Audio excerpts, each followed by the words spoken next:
Muduse, Neko, Muduse, Ojala. MZ, not so old. Mister. Because my mom is here. In her presence, I don't call her myself Mzee. But I'm a retired civil servant. Worked with the Minister of Finance and retired as the Commissioner of Data Processing. And then as a pastime, I promote and coach volleyball. I think in a nutshell, that is what I am.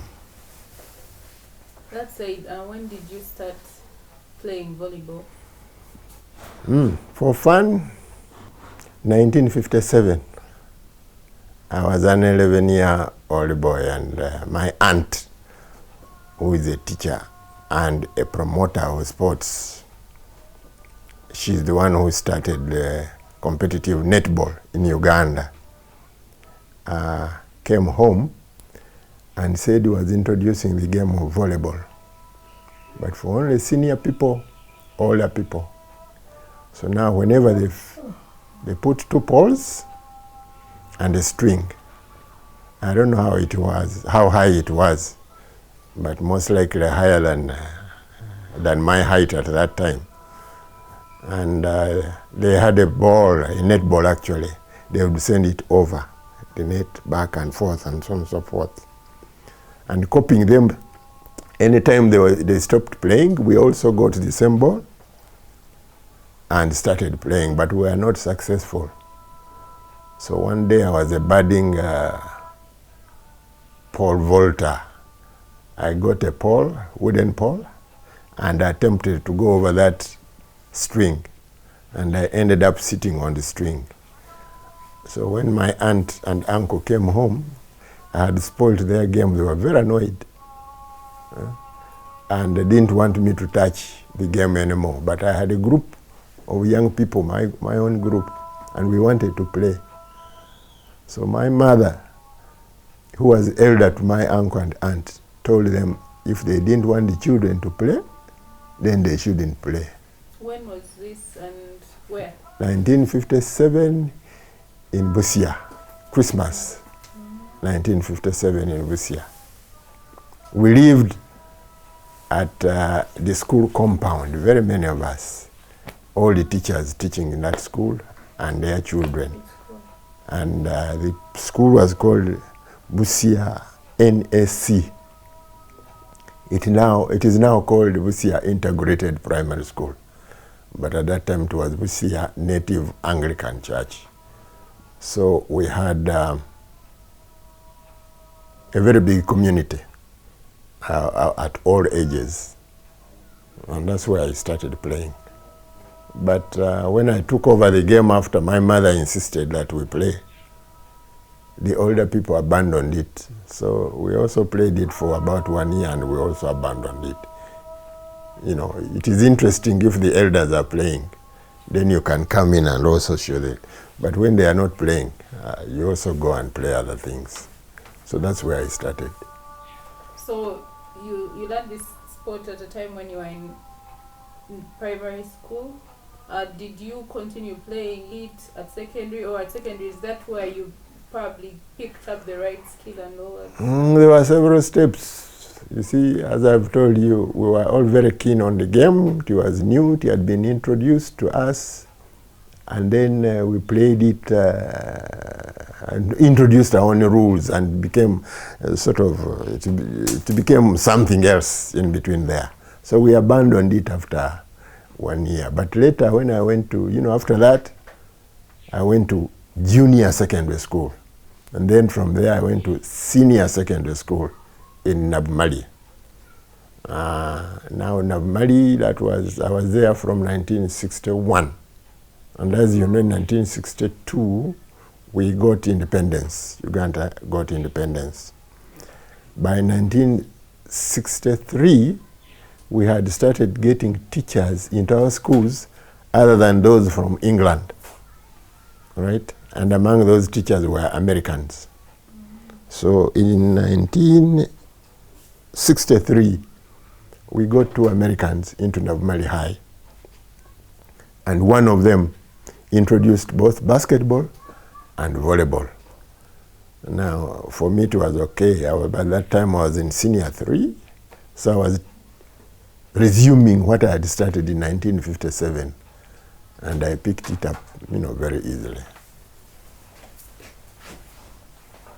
After Navumali, you then moved to Makerere. Navumali, we played the game keenly, but actually it was established for A-levels from 1964. Those in senior 5 and senior 6, for only the senior people at the end of that time.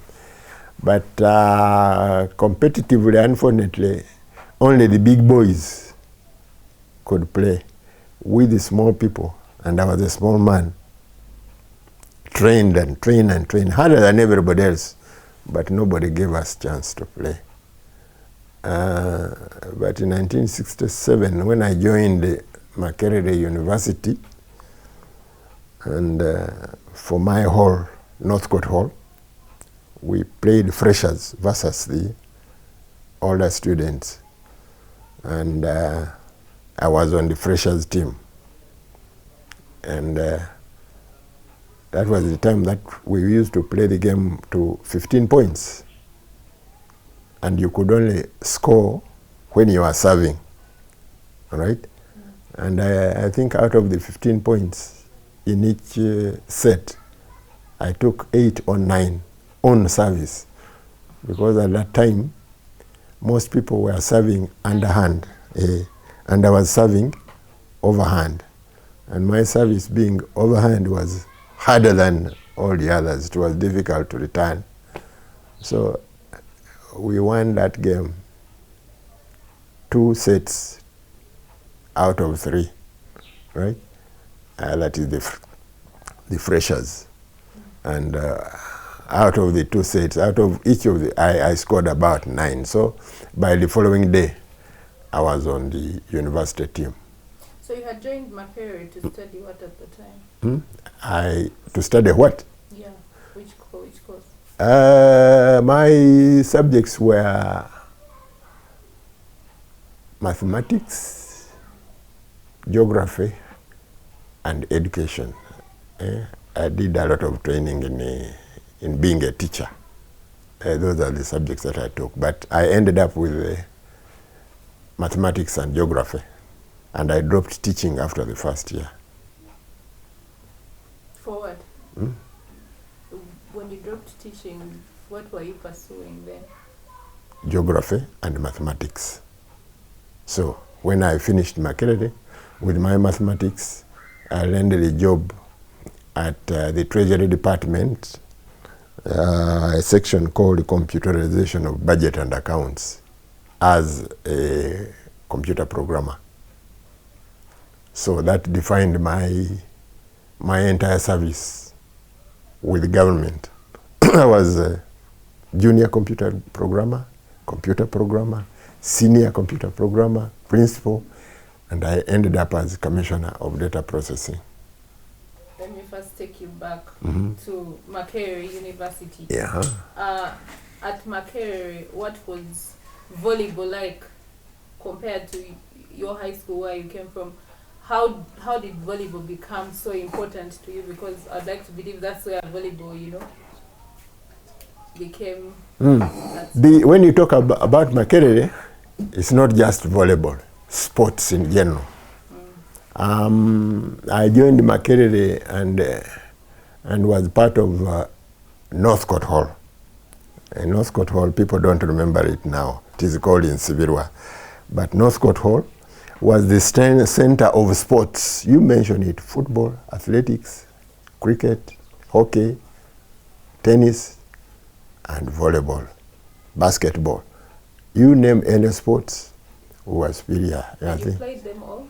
No, but Northcote Hall played them all. For me, I played 2. That is volleyball and tennis quoit. You know tennis quoit? No. a small ring here which you throw over a badminton net.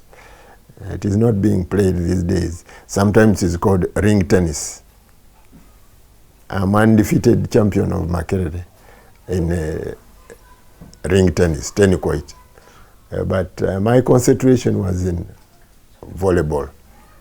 And when I joined in '67, Nairobi University had been beating us for, I think, something like 4 years.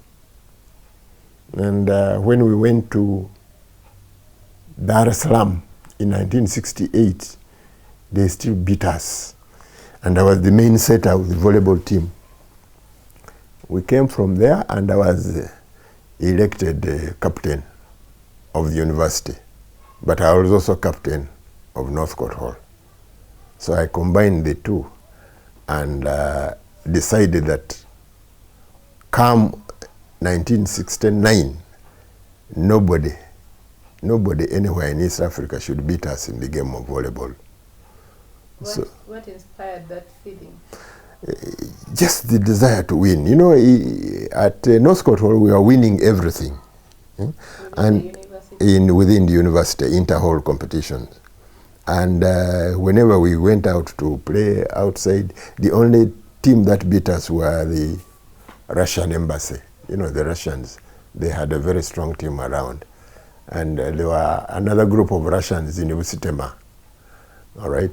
And those were superior to us. So we were working very hard to make sure that we beat them. But now, the idea was to galvanize the halls of residence at Makerere to produce a team that would go and beat the rest of the universities in East Africa. And so part of my development at Makerere, I made sure that every hall of residence played volleyball. And then we went out and sourced players from schools, King's College Budo,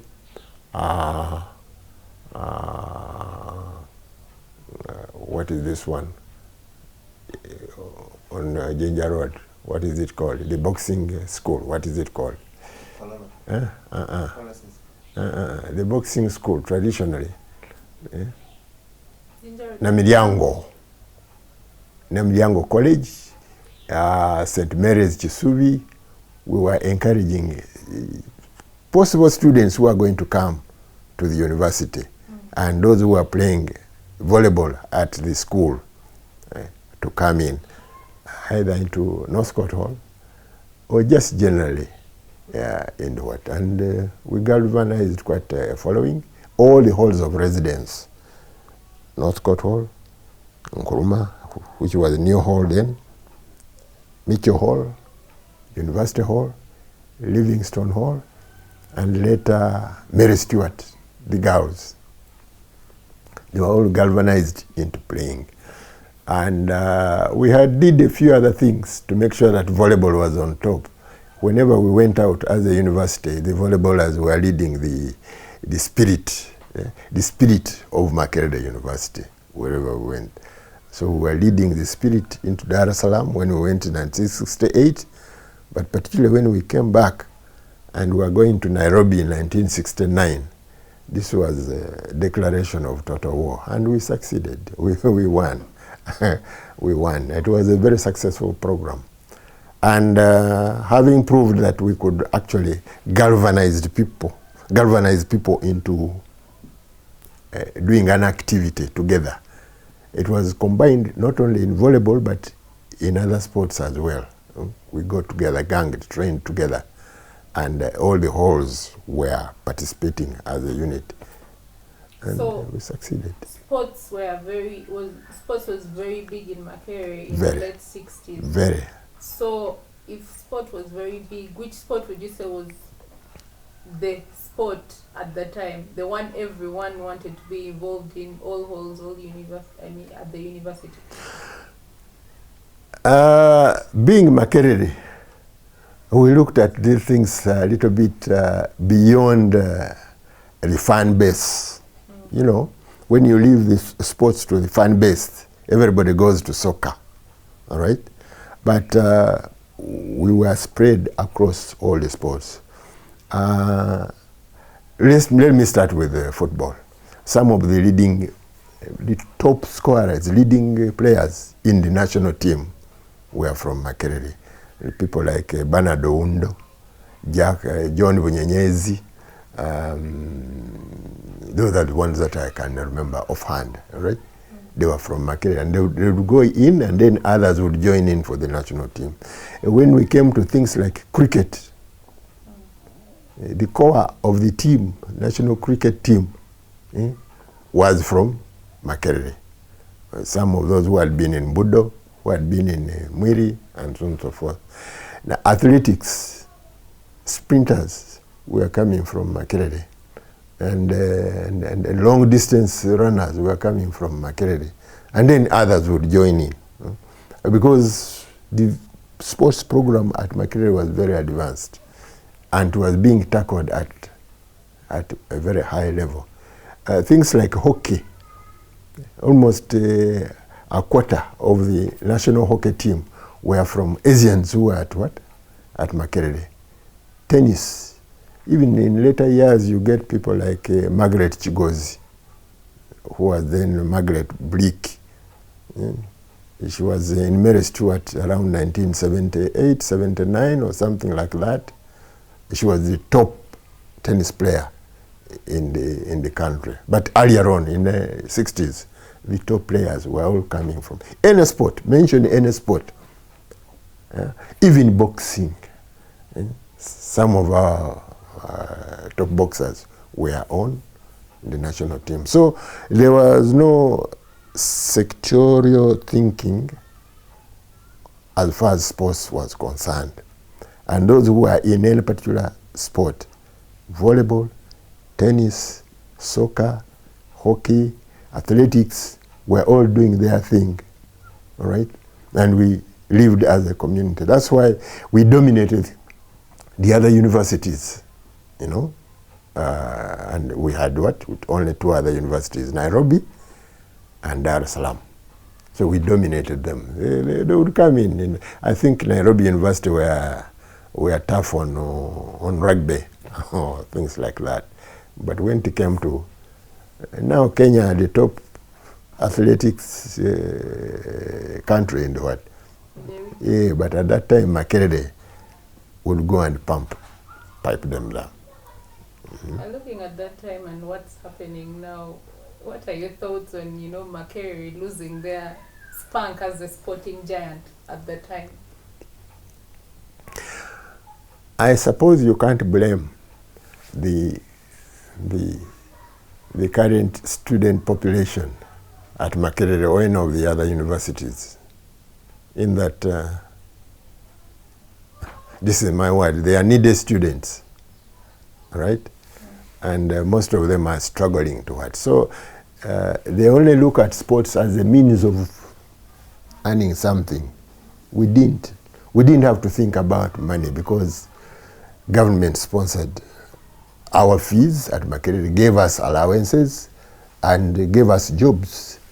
So what allowances even without being on scholarship? Everybody at Makerere was on scholarship. That means in the education system at that time, once you went beyond S4, if you went to senior 5 and senior 6, your district paid for your fees and gave you allowances. The moment you jumped from there to university, whether you went to Makerere, Nairobi, or Dar es Salaam, government paid. There were no scholarships as they are today on government scholarships or anything. Everybody was paid for. So we didn't have that need. And in any case, if you needed money, you could always get a job, all right?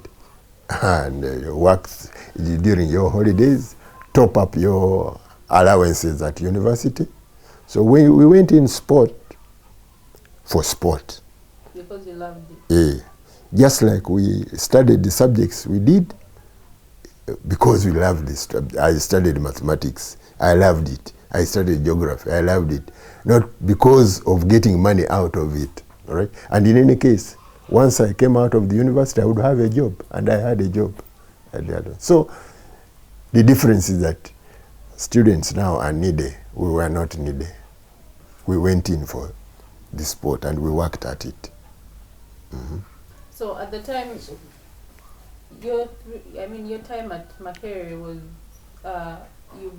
you had promised to become successful. The next time you went, you came up against the better teams in the region. So your team became successful, possibly made volleyball very popular, because even to this day, I was walking around Makerere a few months ago, I noticed that there were courts at each hall of residence. Which are not being used. Although they're abandoned right now. Yeah, they're not, clearly they're not being used. You can tell that they're not in use, but that's the impact people managed to put in the sport at the time. The message was very simple. If you want something out, you must put something in. And at that time, we identified what do we need to do. We need activity at the whole level, all right? And get that activity into the what? Into university. Rather than approaching just North Cotswold, which was doing very well, we said let all the halls of residence participate in the sport, all right, whatever the sport, and then build up, pick the best, groom a team, and take it to represent what? The university.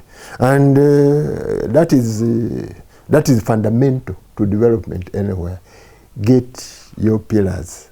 They may start as small, make them widen, and cover a wider catchment. All right. We have had situations now when people go out and get inklings of sportsmen, bring them and restrict, say like the top playing schools in the country. They go and get students maybe from Kenya, maybe from Kumi or something, put them in the school. And when you go to that school, you find that it is only those, maybe 15, 20, who are playing the game. That is no good. If you want the game to move up, encourage the entire population of the school to play the game. And I know because in my old school in Abmali, we constructed a swimming pool, all right? We dug it ourselves, and our physics department actually did the construction, the water system, and so on and so forth. Then we had a very big pool, maybe the best at that time in the whole country. It's abandoned. After that, all students were encouraged. In fact, were forced. They had to learn swimming. They had to learn swimming. And by the time I left, everybody in the school was swimming. Everybody was. Now from them, you could now pick the best, all right, and take them out. You say the swimming pool has been abandoned. Yes, we thought so. Now the old students have revived it. In fact, I think it is this weekend. Water is flowing back into the water. They have rehabilitated it, built up everything, rebuilt the swimming pool, the changing rooms. That is the old students who swam in that. Forget about the frogs that started swimming there afterwards. But for us who swam in that swimming pool earlier on, it has been rehabilitated. And rehabilitation can be done by small increments to all these sports anywhere. So, back to your time at Makerere, you are doing well in volleyball, captain of your hall, North Court, and captain of the university side. You are the team setter at the time. But at which point did you develop the idea to think, okay, you know what, where are we going to play volleyball after we leave this place? A few of us who are playing at the top level at the university, we are going out at the end of 69, 70. You know, the university term ended in March 70. So by 70, we had come out. And we didn't have anywhere to play. If we wanted to play, we would have to come to Makerere and join the Makerere students to do some playing. And we thought, this was taking us backwards.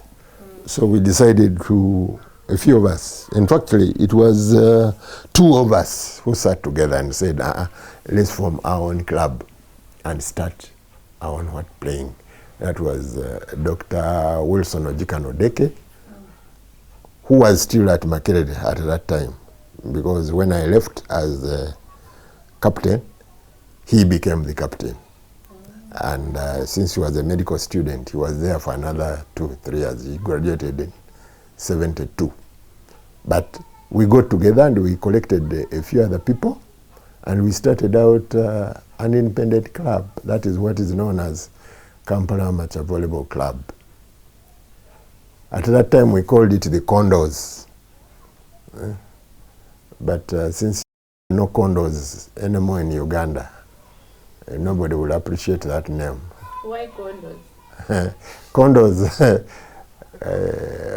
condo, those were robbers. They are a special type of robbers. When they came into your house to rob you, and they told you to identify the best things in your house, and you tied them, and you escorted them up to the gate. So we were saying we are going into the game as what? As the condos. Whoever it is, we are going to get there and take the game from them. We called ourselves condos. But we changed that name a year later, 1971. Oh, you first called yourselves condos. Right. And as condos, we were beating everybody. So you've started a new club, but describe what was it like at the time, starting a new club, attracting players? What was it like? No, it was not much of a problem, because when we started our club, we knew who we wanted to be, the membership of that club. There were the core 4 of us, and then those who were playing, pretty well, elsewhere. We just persuaded them, come and we play together. Actually, when we started, there were only 4 of us. So we collected others who were keen players. There was a doctor who was a medical student who was a tennis player. There was a Mzungu man. What was he playing? What other game was he? He was playing basketball, I think. I now forget his name. But the 4 of us were Dr. Odeke, who was a medical student, Erika Selzam. She was a lady, and she was a teacher of German at Mengo SS. She studied German there. And the 3rd one was Ahmed Jetha. Ahmed Jetha was actually living here as a refugee from Zanzibar. And myself, the 4 of us. Now on top of that, we added people like Charles Opio Akome, who was just completing his teaching degree, teacher of fine art, and that other medical doctor. I can't remember the others offhand, but in total there were about 7 or 8 of us. And all we wanted was to get together regularly and train hard. Train hard, not anybody bidding us to train. We go in there and we determine we are going to run around the track 20 times. And we do run the track 20 times. And of those 20 times, we are going to make sure that the last 8 are at sprint speed. So we go and do that. We say we are going to put up hurdles. And we are going to jump 15 hurdles, over and over and over. And then we go to drills, and we do the drills. We say we are going to do them for 30 minutes. And it's just us. We didn't have a coach.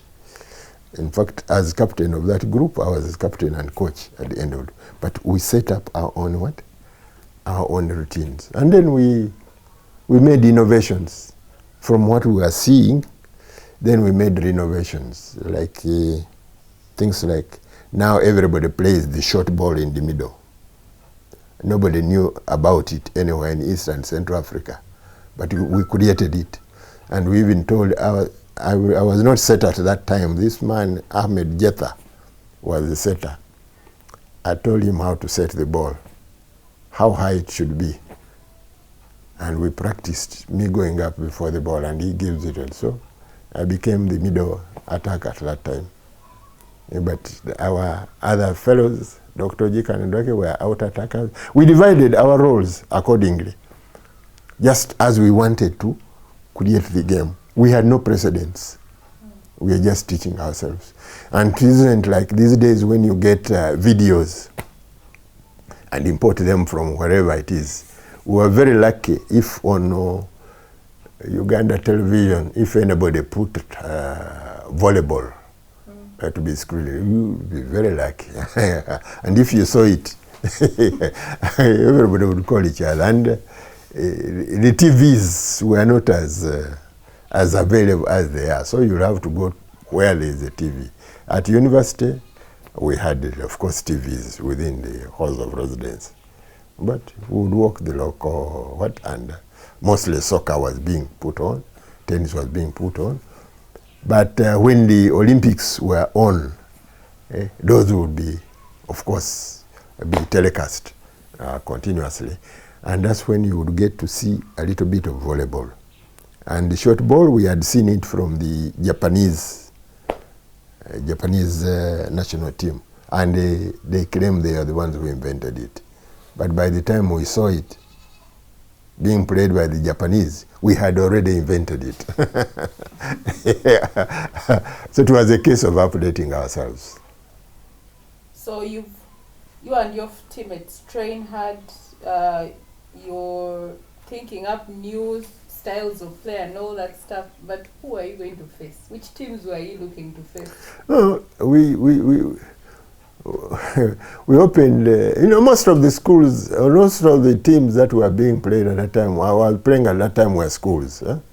And we beat up all the schools. We even went across the country to see where there was volleyball. And the idea, I had started it at Makerere, and I continued it at KAVC. Get your group, get into a vehicle, go from here to Masaka to Kabale, come back, go to Fort Poto, move from Fort Poto, go to Gulu, go to Lira, go to, and find a team there, whatever it is, and play it. And by the time you leave and come back to Kampala, there are people who were impressed by the way you are playing, and they'll pick up the game. So that was our first move. Go around the country, encourage, particularly the schools, encourage those people to play. You go in there and beat them thoroughly, no mercy, and they will remember. Then after that, we started making excursions into Kenya, because there was activity there. At the end of Nairobi, Eldoret, Nakuru, we would find competitions there and play. But it was impossible to ever win in Kenya. And it's still impossible to win in Kenya. I don't know whether I should say that on camera, but I'll give you examples. The first time we introduced the short ball, we were going for a competition in Kenya. And we played very well. Nobody could stop us, because nobody knew the speed of the ball that we were playing. They told us, no, that is illegal. So we asked, what is illegal? They say, you see, that ball is not leaving the hands. You see, in volleyball, you have to make the ball, leave the hand, then you can spike it. We said, no, but we are setting it. I said, no, it's not allowed. And secondly, you are jumping before the setter is setting the ball. He said, no. So I told you couldn't play that. So they beat us. The following year, we went there. We said, okay, we shall play the short ball in Uganda, but not in Kenya. We decided we are now going to make multiple approaches. Now every team here wants to approach the attack in a multiple way. You get 1, 2, 3. So we are sending up 2 attackers. And they said, no, no, no, no. You cannot play the ball. Huh? Only one person can go up and attack. We said, no, but he said, no, these are the rules. When was this? Sometime in 1973. So we asked them, which rule says this? No, there is a rule here which says screening. You are screening. Now, of course, those who know volleyball, screening means something else. But that's what we were told in Kenya. So we are barred from multiple attacks, from short balls. But a few years later, they had picked up this and they were doing exactly the same thing. But we didn't mind. All we were doing is going there for competition. We come back. So you've started a new club, you're going for competitions. When exactly did other clubs start cropping up, if they did crop up? Now, some of the areas we encouraged to play were the forces, particularly police and prisons. They had some semblance of the game, but we strengthened them. In fact, from police, we got some policemen take an interest in joining us, and they joined us at KAVC. That's when the name changed from Condos to KAVC. And when they came with a young man who became very good because he was very athletic, and he liked the sort of physical training that we were doing. That young man became our best attacker. But towards the end of 1970, he had... Which young man is this? At the end of 1970, he had to ask for permission to concentrate his activities elsewhere because he had been identified by athletics. That is John Akibwa. So John Akibwa started he had been collected from the village and brought to police training school, but there was not much activity at police training school. So his bosses, who were members of KAVC, recommended that he comes and trains with us. And we put him into the rigors of physical training, which he loved very much. So he took that one into athletics, and the rest is history. He brought the first gold to Uganda. So in volleyball, he was an attacker? Yes, he was an attacker, a power attacker. We had not yet sharpened him completely, but when he went into athletics, met a lot of success. He remained our friend, but never came back to play volleyball. So much so that actually he remembered, first time he got the gold medal, he was given the latest model of 504, Peugeot, a 504. It was imported here especially by him. And the first thing he did was look for me and give me a ride around Kampala. Later, when, 1976, they changed that to Peugeot 604. Again, he looked for me and gave me a ride around Kampala to remind himself where he had come from at the end of the day. So I was asking about the clubs. At which point did they start coming up? The ones within... Yeah, we got police, we got prisons, all right? But then we realized there was no culture of volleyball in the country. So you don't just form clubs. People will not just get up. So what we did was said, let's go to the source, establish the game in schools, all right? And so we identified 10 schools around Kampala. Again, King's College Budo, Namilyango College, St. Mary's Chisubi, Ruviri SS. We went to Jinja College, and we had Kololo SS. We had, I think, Mengo. There were about 10, all right? We decided to go around each of these schools regularly to make sure that they play the ball. If they didn't have a ball, we bought a ball and gave them. And the schools were encouraged, because volleyball is a very team game. It encourages, 6 against 6, that is 12, right? And those 6, each one has got 6 substitutes. So that is 24. So you can occupy 24 students within an area of 9 meters by 18 meters. And you could have a number of those around. So it was very good for the schools. They picked up very, very easy. So we thought, if we get activity in the schools, those children who go out will be able to formulate clubs.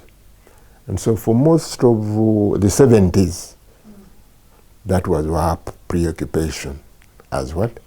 As KVC. We found a sponsor. A sponsor was Pepsi Cola. Pepsi Cola offered us sponsorship. I think they gave us 3,000 shillings. All right? It was the equivalent of how much today? The dollar at that time was 7 shillings. So you can do your arithmetic. 7 shillings. And this was 3,000 shillings. That enabled us to organize a local tournament, the Pepsi Cola tournament, I think in 1972. Very successful, around April or something like that. Because it was successful and most of the participants were schools, we looked for another sponsor, Katuramu Kaija. Katuramu was a builder and he was building schools all over Uganda. So he was attached to the Ministry of Education. So we approached him and he offered us 6,000 shillings. Now, out of 6,000 shillings, we went around the country. Actually, we identified areas. Mbale, Moroto, Soroti, Lira, Gulu, Fort Poto. We didn't go to Hoima. Then we went to Mbarara. And everywhere we were identifying specific schools. And we got them to compete locally. And the 2 winning schools in each of those identified areas, we would bring them to what? To Kampala, right? To compete for 2 days. And of course, the competition area was Makerere University. So that one was very successful for 2 reasons. One, offering students a trip to Kampala was something great, all right? And the schools were only transporting the children here. We were accommodating them, all right? And feeding them. And so we decided, since there are schools, where do we accommodate them? Makerere University. And for students to tell them you are going to spend 2 days at Makerere University, that was out of this world. So although we had, I think the first year we had 16 schools. By the following year we had built up to 32 schools. By the time we stopped the competition in 1976, we had gone up to 60 schools. And these were drones. You would go to Moroto and you'll find Moroto High, all right? Is coming from there. You'll go to Kapchora and you'll find Sebei College is coming there. And in Mbale you would find 2 schools, and so on and so forth. They would come here, spend 2 days at Makerere, and go home singing, say, wonderful. Right? Because they would eat Makerere food, sleep in the halls of residence, and the compound, the campus at Makerere was almost like the campus of Cambridge University. So it was very hot. It gave a lot of boost. So by 1976, we had 60 schools participating in the Katuramu. Every year, Katuramu gave us 6,000 shillings for us to organize this sort of thing. And that started off the volleyball community that sprang up in the 80s. In the 80s, you had banks coming up like UCB, forming a club. You had Dairy Corporation coming up.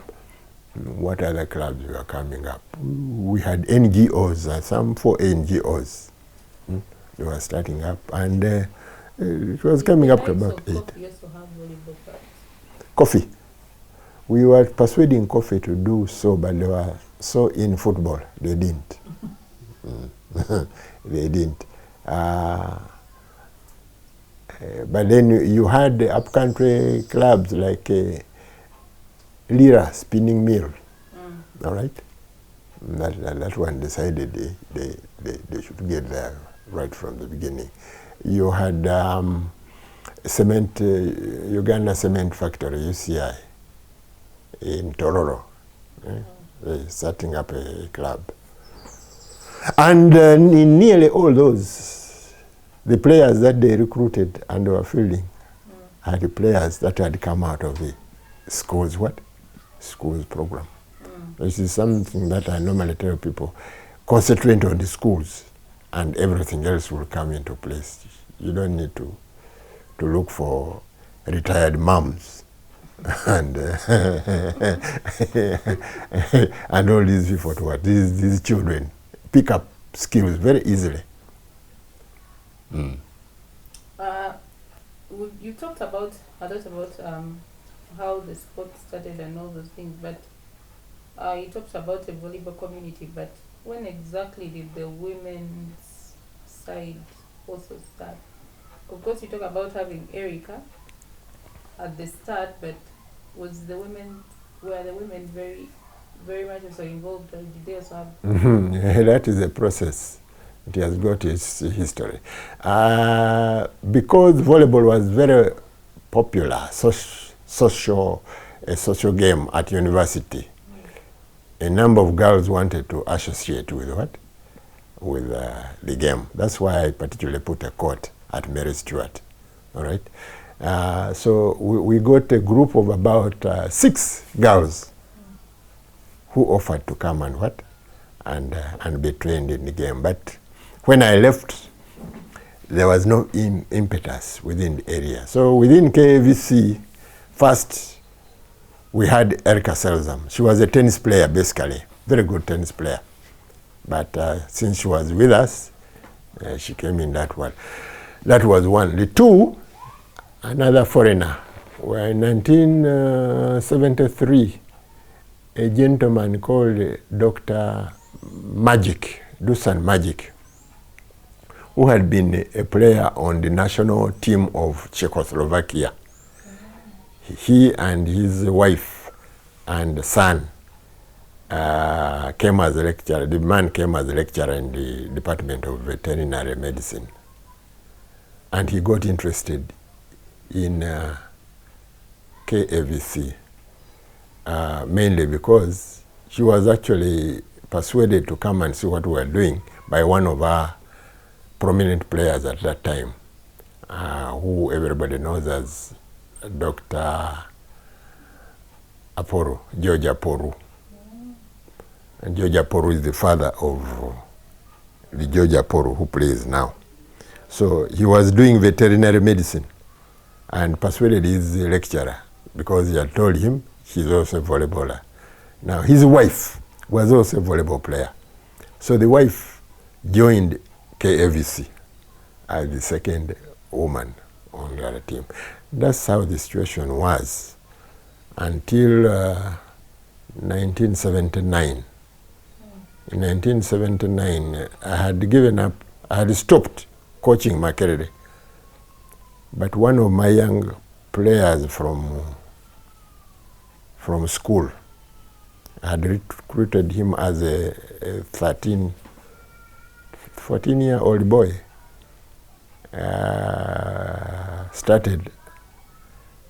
Went to Makerere, was admitted to Makerere, and was elected captain of the team.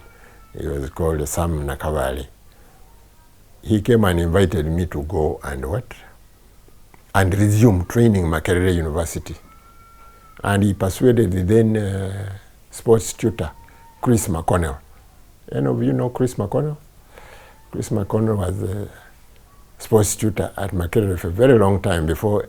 Do you know Era Mugisha? No Era Mugisha? Those are the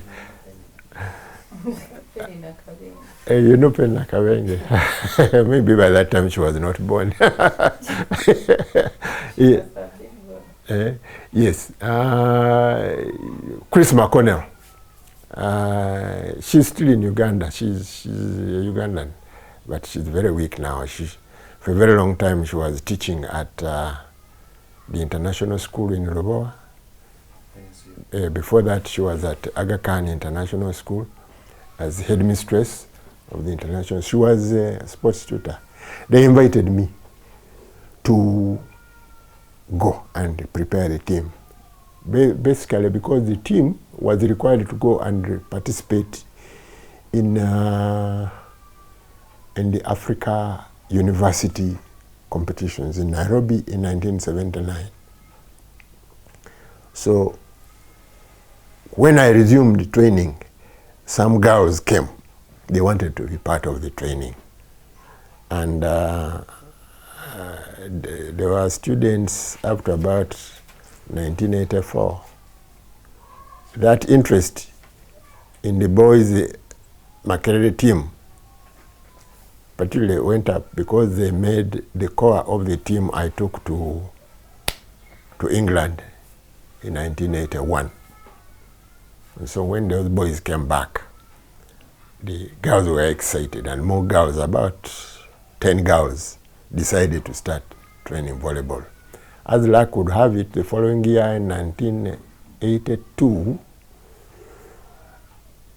Egyptian Volleyball Federation invited Uganda to send a men's team and a women's team. Men's team because we had gone to Alexandria in April 1982 in Zone 5. At that time it was Zone 6, Zone 5 competitions. So the Egyptians extended an invitation that if we could fly ourselves to Egypt, they would pay for our accommodation. And they wanted us to participate in a ceremony somewhere in Port Said. You know where Port Said is? It is at the edge of the Suez Canal. So they invited us to go there and spend some days, 10 days, all expenses paid.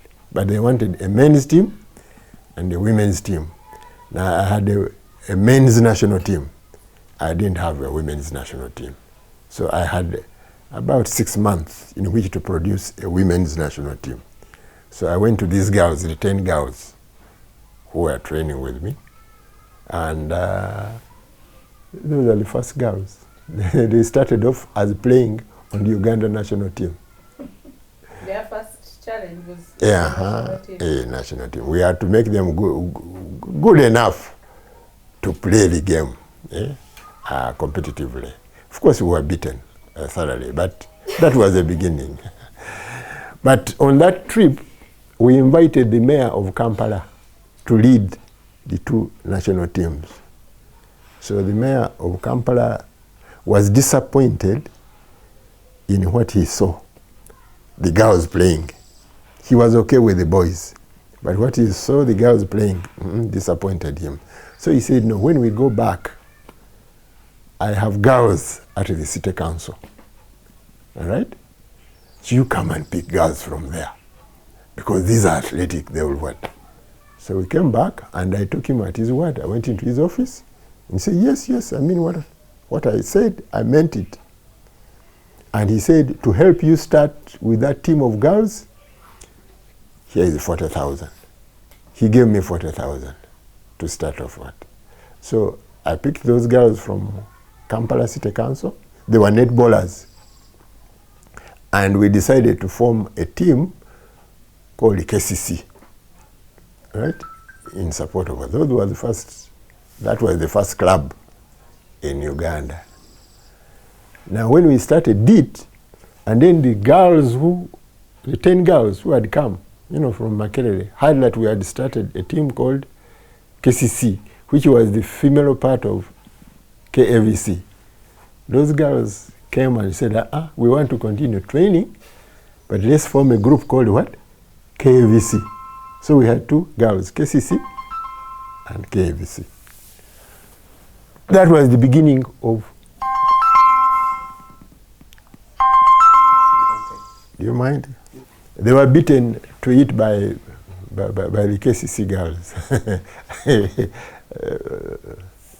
They should have come a little bit earlier, but before they came, the KCC girls had started, training. So now we had a single club formed of men, KVC, women, KCC, and KVC as one unit, but they were being run separately. We shared facilities, we shared coaches, we shared training, we shared aspirations, but no, run that way.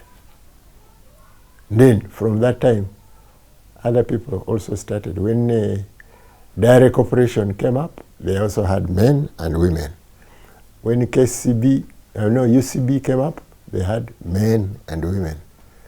And a few other clubs that I don't remember now. At the time, when those other clubs sprang up, did the competition was competition better amongst the teams, or? Competitions evolve. You start something, you build on it, it goes wider. And I could quote a number of competitions that we have started that way, in a small way, and they go up. See, like at about that same time, we were starting off something in a Teso area, because my colleague was medical superintendent in Soroti. We started in Soroti. Just like you take KVC, men, accompanied by KVC, women, and KCC, and you go there, and you don't find any girls playing what? Volleyball. So you play the girls. The boys, you find teams to play. But the girls, no teams to play. So the girls would now play a demonstration game. Or alternatively, you get a combined girls team and it plays a select men's team, maybe a school's team somewhere. But that competition grew every year.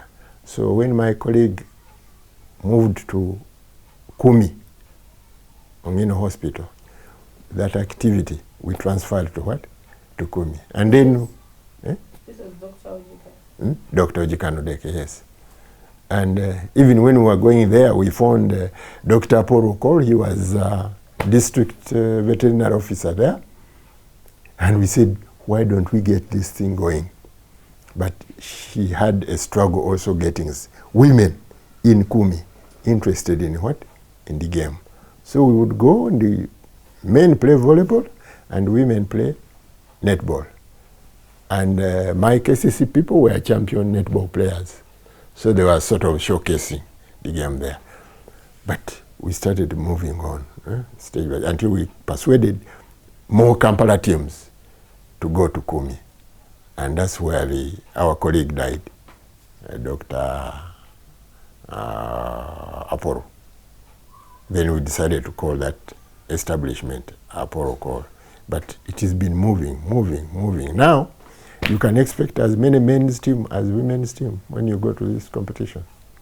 And all the competitions that we've started in the past have started in a small way. I could take you as far as Kigali, genocide. We started that genocide in Kigali. And we are saying KVC goes men and women, and we find some players over there. And we are doing that every year. Then others took interest. More Rwandese teams, more Ugandan teams.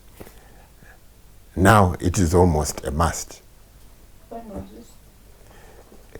The year after the genocide. Oh, 95. Mm-hmm. Immediately after the genocide.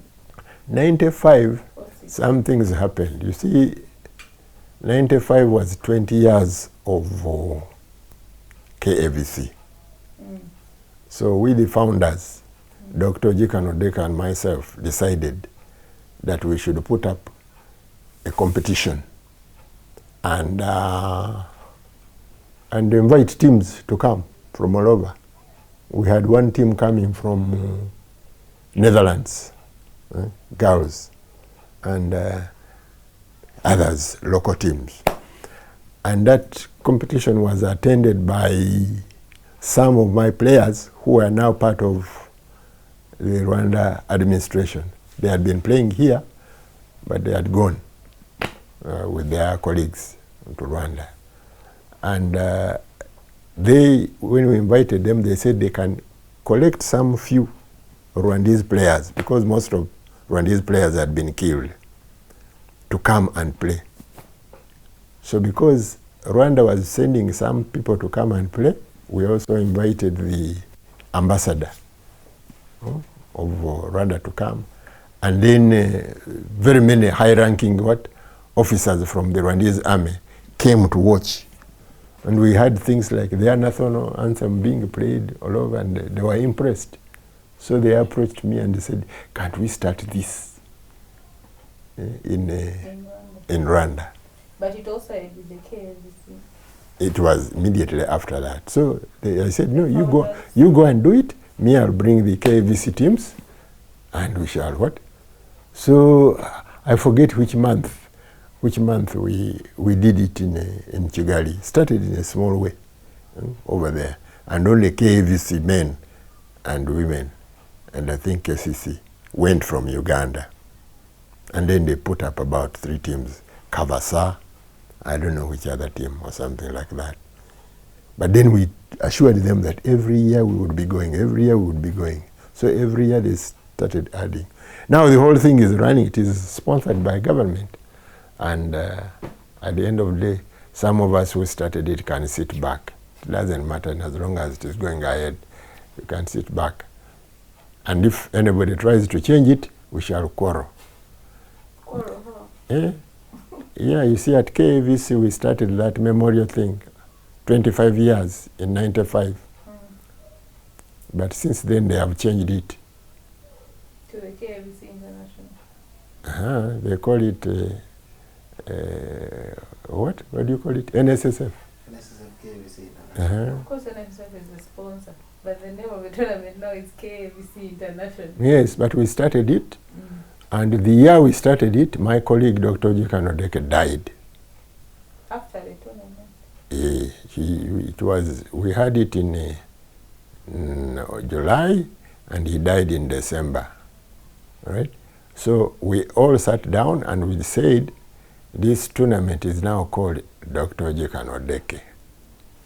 All right? Just like we sat down when Dr. Poro died, and we said the Kumi tournament was Dr. Poro call. We decided this one is Dr. Ojala Odeke. But when KVC were sourcing for sponsorship, and the sponsor said, I want my name there, they struck out the Dr. Odeke. So now that doesn't sit very well with us, the founders. So you will not see me at that competition, because soon I'm going to join my fellow founder. And when we get there, and he says, so you will not see me. I have quietly told these people, but your colleague Swale Kenyi was of the opinion that we are out to fight and obliterate KVC. And so I said, no, these are simple things. Founders' wishes. That's how we founded the tournament. And in memory of what? We didn't say, in case money comes around, then we change at the end of the day. So I even invited him, I said, no, start another tournament, call it KVC, NSSF, but leave the memorial to what? To Dr. Odeke. But on the other hand, you can work it in such a way so that the sponsor understands that this is a memorial what? Tournament. A memorial tournament. So And it can even provide more publicity on that. is it okay to say that is when you and your association with KVC came to an end? No. When did it? I have fundamental differences. That is additional. Fundamental differences. My break of association with the KVC was very simple. And I've maintained it through my entire volleyball discipline. discipline. If you don't want discipline, I have no business with you. You can continue with your indiscipline because I cannot prevent you from being indisciplined. But if I come and tell you you are indisciplined and you say indiscipline is the trend these days, all right? So who are indisciplined? Was it the players or the people running the club at the time? Well, in all my clubs, players are the administrators. You see, among players, we formulate administration, like in Nemostars now. There are some of us in the background, right? Like me and Petron. We have a chairman, board of directors, but the people who are running the club are those people down there, and they are elected or appointed, and they run the club. Now, we oversee the running of the what? Of the club, but they do the administration. Now, success in their internal administration is discipline. And for me, discipline doesn't matter whether you bring money, bring whatever it is. There's no other option. So there was indiscipline in the club. They were breaking fundamental rules which were set down. And you know, and that happens to my club now, Nemo. You won't come and find that this is a rule written down, this is a rule written down. But we've set out norms which we understand we must follow. And everybody tells you, no, you must keep this norm, you must keep this norm. And it is upon you. You want to keep the norm, you stay. You don't want to keep the norm, you go. But in this case, the people who are not keeping the norms insisted they must stay. Now if you insist, and this is breaking the norms, and you say you must stay, then me who insists on the what? On the norms, I go away. So maybe these indiscipline issues are not issues to people who I left behind running the clubs, but for me they were issues. You see, it's like my old mom there. From day one, she says, you know, you must get married in church. You must get married to one what? One wife. You must, you know, maintain your what? You must bring up your children. From her, like that. I grew up understanding that. Now I come set up my home. It is my home over here. She's now in my home. I may decide, you know, my wife is in the United States. I may decide to bring in another one. But if I do so, she will never talk to me. Although it is okay, men take other wives and so on and so forth. But if I break my marital vows and she hears about it, first she will summon me and say, how could you do it? My wife doesn't have to. She's the first one to what? Now, if I insist on doing this, and some of her sons have done so, she will lay down the law. Don't talk to me. So she's the one who brought up, and I have the same mind. So if you break my rules, you can continue, but not with me. This is what I explained to your colleague, Swale Keny. But he was so incensed with the fact that I was quarreling with the KVC. Why should I quarrel with KVC? They are there. Me, I'm running my Nemo on my end. I don't need to go and quarrel with them. But if they want me to associate with them, there are certain standards. In my language, we have a saying, if you want to eat at table with the elders, you must do what? Wash your hands. You don't go to the elders' table and your hands are dirty and you say you're also, you know, eating with elders at the end of. That's it. So I insist people must wash their hands. Okay, that's it. At which when did you get the idea to start another club? It was not the idea to start another club, but when I left KVC at the end of 99, beginning of 2000, after telling them, this is what I want. You can do otherwise, but without me. I gave them 5 years. I said, in 5 years, sort yourselves out. If you have sorted yourselves, come and let me know. Then we can go together. But if you decided you don't want to sort yourselves out, for us, we are party. So I went. So at the end, in the 4th year, I think it was 2004, some of the top people at KVC, they came back to me and they said, no, coach, you said 5 years, this is the 4th year, and I think things are getting better. Can you come back? So they invited me to come back, and I addressed everyone at KVC. I said, this is why I left, and I've been invited to come back. This is why I am here.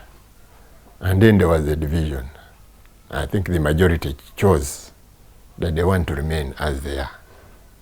And then these other fellows, they said, for us, we even came and talked to you. Please, what can you do for us? I said, what do you want done? I said, can't we start another club? All right? So it took me about 6 months to think about it. So I said, if we start another club, we start clean from the ground. Don't go anywhere looking for what? They said, no, we can persuade some of the KVC players to come and join us. I said, you try. But for me, I want to start from the... So I gave them time. They went and they arranged what? You know, whenever they persuaded somebody to come to the new club, the other fellows would come and get him and persuade him to go back. Until I tell them, don't waste your time. Pick fresh players. And that's what we did.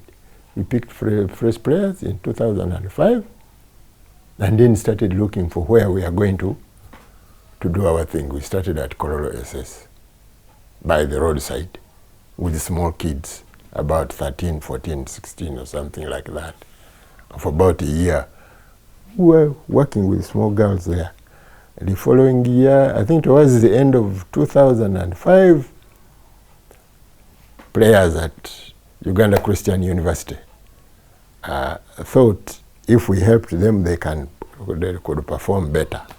So we invited them to come for training with us. And we trained them so well that actually they won the national championships in 2006. And they decided to what? To stay, join us. Those who are still there remained and then came to us after that. Those who were still continuing students. But those who had graduated like Okapis, Namanya, Ofo, and about 5, they decided to be here. And then the others finished their course and joined up. That was the main core of the men's team. And then the girls from UCU, about 5 of them, 6, also decided to what? To join KVC. I mean, Nemostars. Does that answer you? Yeah. But, so at the time, did you foresee this team going on to become successful? Yes, you've managed to get some players from teams. Mm-hmm. At which point did you think this team can go on to, achieve a lot of success? Was it because of 1 or 2 players, or generally just you were focusing on picking? This is the problem most teams have. You concentrate on what? On players, 1 or 2 also players. My principle has always been concentrate on what? On the team. So you find that most of our wins have not been from single players. Although we have giants like Georgia Poru and Doctor and so on and so forth. The success has come from what? The team. So, most of our successful players have been actually developed from within.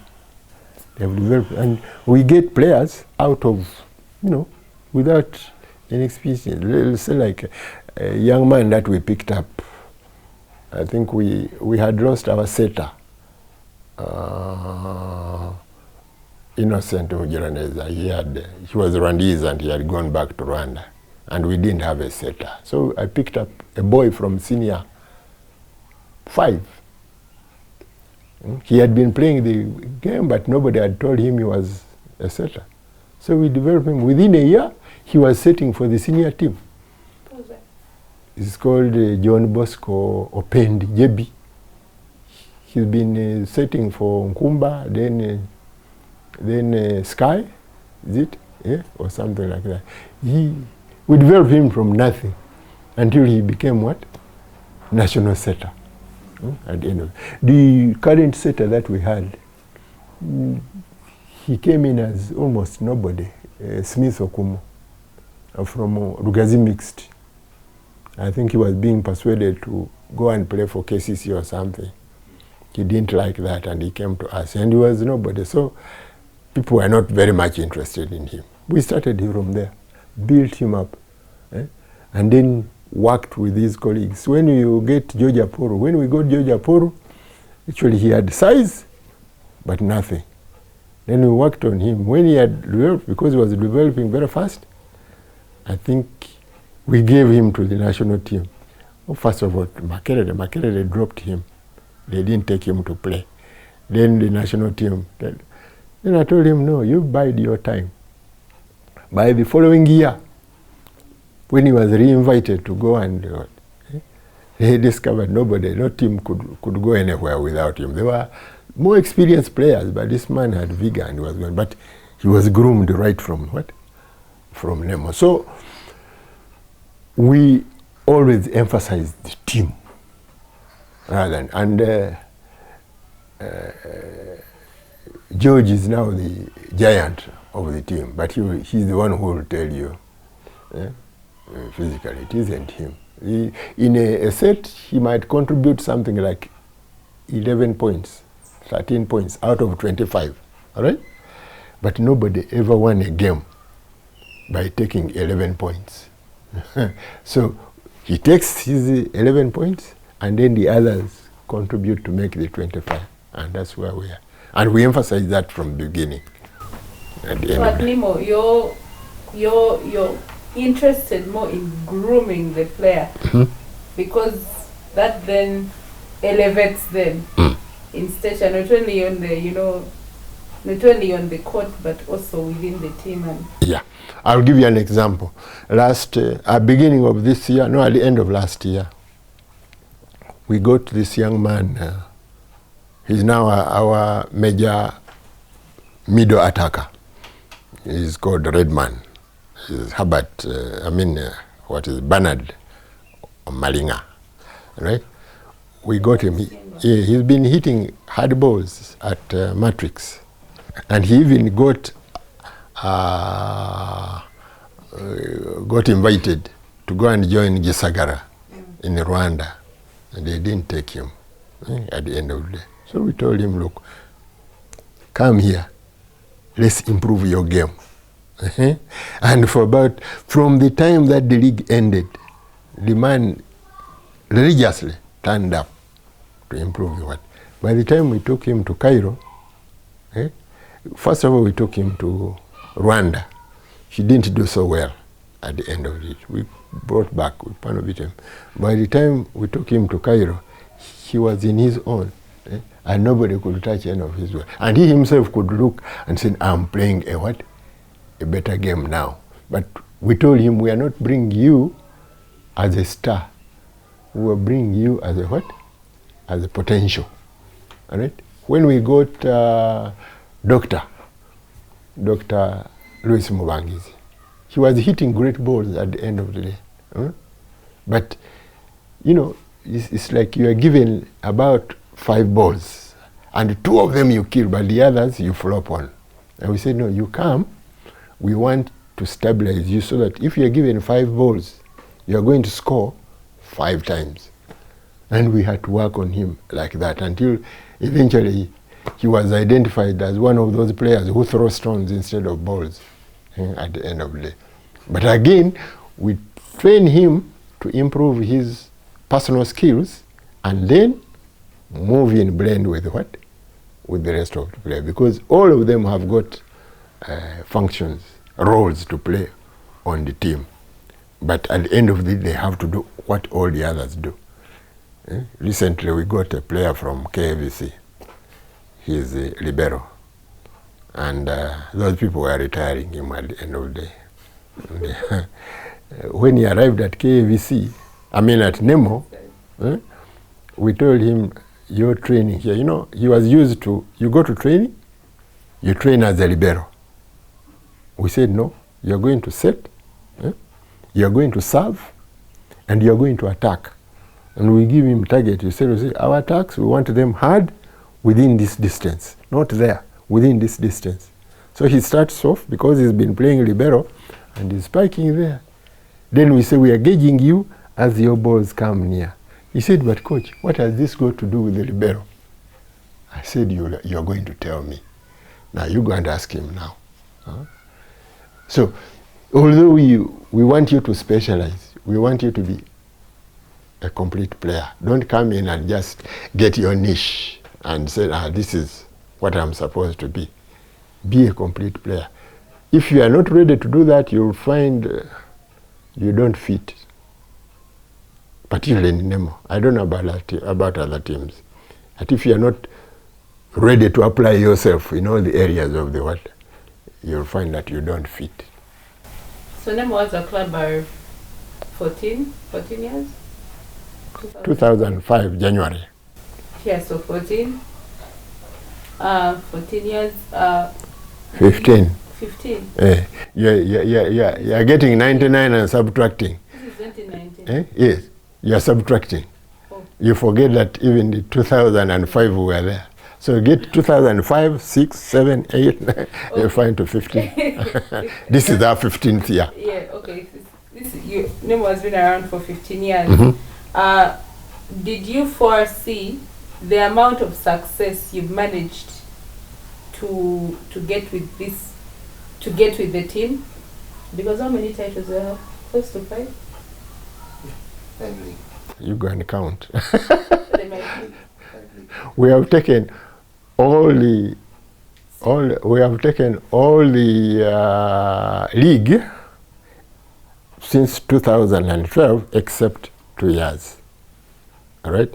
That is the year that it was taken by, that's 14, and then the year when we didn't have the league, that is 17.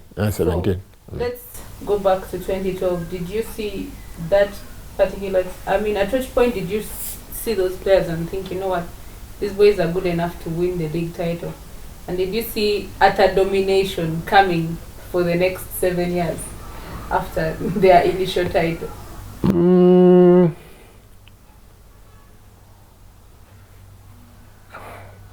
How can I put it to you? Normally, when I've started clubs, and I've started very many, some of the clubs don't know that I actually started them, all right? I give them a specific time frame, all right? Now, the time frame is not necessarily to win, but to play well, all right? Because volleyball has got 5 skills, 6 skills, all right? And you have to make sure that you go through each one with each player. Now, if you are going to develop people from scratch, of wherever the Lamshako where they've been, all right? You have to give a period for each of those skills. And for me, my period is what? 5 years. For each of the skills, that is serving, receiving, setting, attacking, blocking. I give it 5. And by the end of that 5, if I remain with the same people, all right, if somebody has remained with me, they should be proficient in either of that one. That's when you can now say, we have a game. Now, what can we put it to? So, from 2005, we'd given ourselves a target. Actually, we had said we wanted to get into the playoffs by about 2009. All right? We got into the playoffs in 2009. All right? Now, you see, you don't chew more than you can what? You can, bite more than you can chew. Yes? So our target was to get into the playoffs by that period. Then we got into the playoffs, and we said, now we want to get to the final in the next 2 years. So we got there into 2010. 2011, we were in the final. All right? And so now, after getting to the final, that is when we would say, now, next year we want to what? To win. And sure enough, in 2012, we won. What was it like for you after all the toil you'd done with all these other teams to get this particular team? For me, it is a bit of responsibility. I feel myself responsible for the game. When I left KVC were at the top, very far at the top. All the other teams were down here, right? And because they were so far at the top, they continued being at the top. But it was like,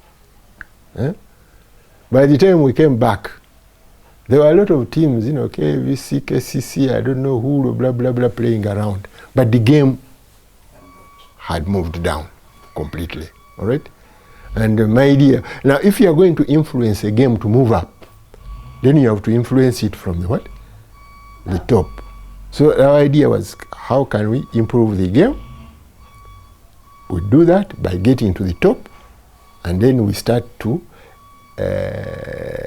influence, govern how the game is being played. So part of what, when we were, so we could get into the what? Into the finals, and we get to win. We said, you win, you go to the Continental. Because these guys were winning, and they stand around. They could even come to bar, from bars. They go to a competition and they win. And they say, who is there to beat us? You tell people, train. They say, why should we train? Who are we training for at the end of it? So our getting to the top was to challenge people. That you have to what? You have to train, work hard, and then win. And then also, these guys at KVC, they had abandoned the game to the universities. I don't object to universities participate in the national championship and the league. I don't object to them. The only thing is that if you do so, all right, you may get to a stage like we are now at this moment, where the limit of your game is the universities. And the universities are students. They are at their institutions for 3 years, all right? And then they go away. They're never serious. They play for fun, all right? Now, if you abandon the game to the students, you are going to remain at that level. When they leave, a few other jokers will join in the first year, and then up to 3 years, and then other jokers come in like that at the end of the day.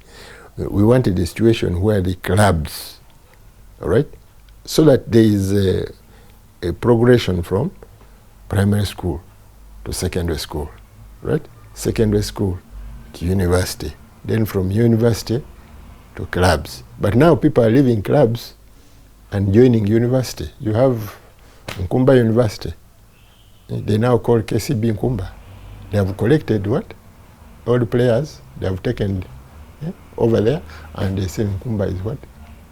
Now the game is going to remain there at the end of the day. National championship, you saw here. Nkumba versus UCU in the finals. And we've been telling UCU players, because we went with them to Cairo earlier this year. We are telling them, whatever you are playing is very good, but the club playing has got to be higher. Now, if you bring up your game, the clubs go higher. Bring up, you go higher. So the universities and other institutions should feed the what? The clubs. That is my thinking. Other people, if you tell the people who run the universities, they will tell you how. You see, our universities are getting publicity. And at the end of yes, getting publicity, but you are holding down the game because you people are 3-year people. The clubs have to step up their game. So our clubs now, KVC, Nemo, Sportes, what are the other clubs? KCC. they have to know that they have to build up their game to be higher in order for this country to move forward. And we are not very far, because our girls who represent us in the World Cup, Kenya, they play very well. They beat everybody around here. But they have gone to Japan, and they are being whipped like they started the school, the game yesterday at the end of the day. Now, you can go there and worship, oh, Japan, very good, America, very good, but you can do it here. You can do it here and build, but you have to set your priorities. At the moment, putting the universities in the National League is holding us down. Now, there are enough universities that we can establish a what? Because like the United States, they don't have clubs, but they are top what are university, the University League, both for men and women. And then from there, players go and play professional, wherever it is, and then from there they come to the national team. But other countries, which I have seen, where there is a progression from primary school, secondary school, universities, clubs, and you get there. If we want to build a culture of the game. So, your team, I mean, Nemo has won 5 championships. They've gone to the continent. Should I say the same number of times? Every time we win, we go. Is it 5 times? Still 6 times. Is it? 2013 we went. Let's say we won 2012, 2013, 2015, 2016, 2018. 5 times. 5 times. So you've gone 5 times.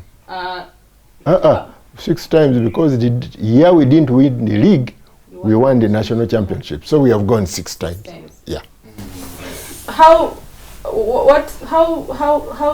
hard is that for a club owner, or people who run the club, to keep churning out the resources to take a team to the championships?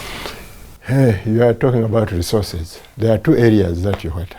How do you keep up the performance technically and tactically? How do you keep up for that period, keeping players for the same time, for the same world? Then secondly, where do you get resources? And both of them are a problem. Say, for example, from the time we started winning here and going to present to represent the country at the Continental, right? We've tried, at the end of every time we go, we find we are not good enough. We come back to try to recruit locally.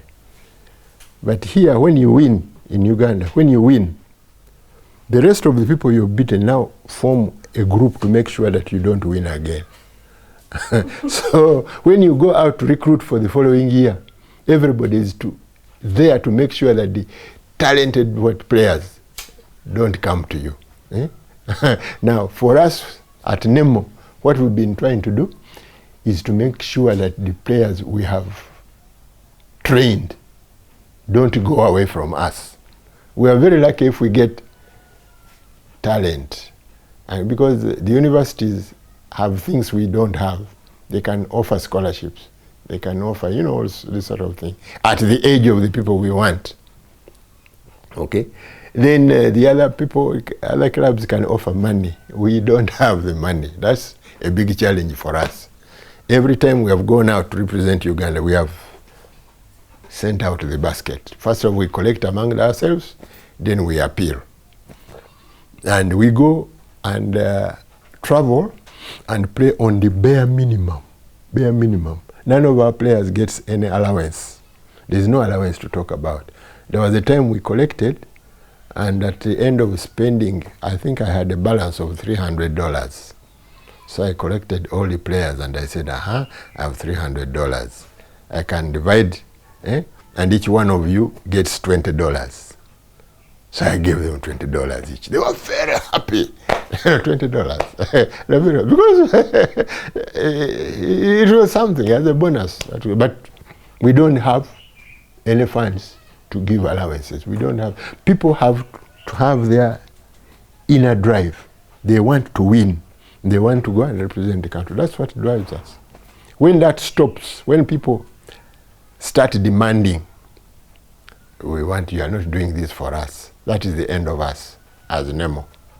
And we have had, there are players who have come to us. If you ever hear of a player who has left Nemo, it is because he got demanding and we could not meet their demands. And we said, okay, you go where you can get your demands met. So that is a challenge.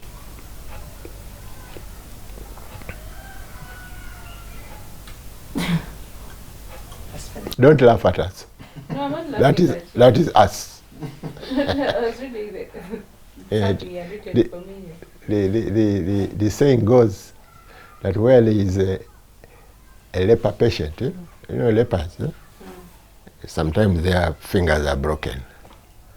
That when you're in the presence of a leper, don't start folding your fingers because he thinks you're laughing at.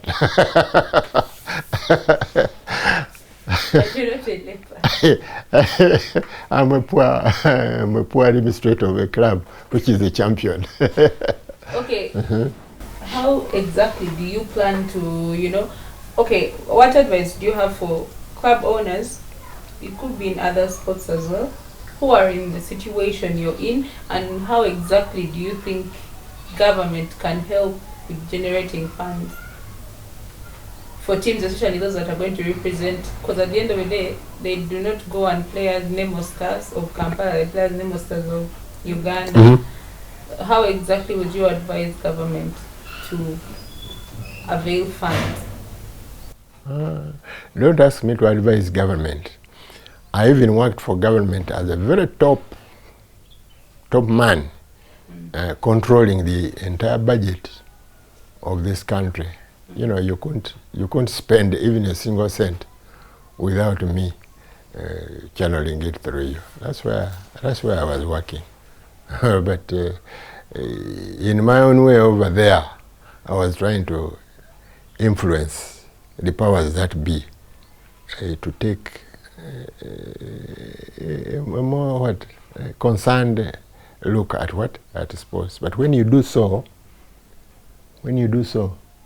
and you get the ear of the government toward the sports, they will think of soccer. All right? So in this country, soccer is sports. All right? And even when you go and argue our case, you say, no, the rest of the sports have gone up and actually made the name for Uganda at the end of the day. You know, what name? Who knows about it? People will even ask you, what is the spelling of what? Of volleyball. At the end of the year, how is it played? Now, if even you people who are in the mass media communication, you look at yourselves. When you have stories to run for any sports, you'll find soccer, even if it has gone to, where did they go recently? And they were eliminated in what? Did they make the AFCON. Did they make the Stopped in last 16. They stopped at 16. Headlines everywhere. You come here, they are in the State House everywhere at the end of it. So if you are a game like volleyball, please don't ask me to go and ask government. If necessary, we shall be like Kiprotich. You make your own efforts. You even go to Kenya and beg people to allow you to right? And you go and run. You don't have any, and then you go and win the marathon. Then you come here and you are taken to State House, and you are given, I don't know how much they are given or something like that. And when you do that, they will promise, like they promised Kiprotich a track in Kapchorwa. All right? But I understand one of the players himself, the sportsman, has constructed his own track over there. All right? And the government one has not gone here. So now, why are you asking me to to ask the government at the end of the day? If one day I managed to take, like this time I took Nemo, and we actually did better than the AFCON football.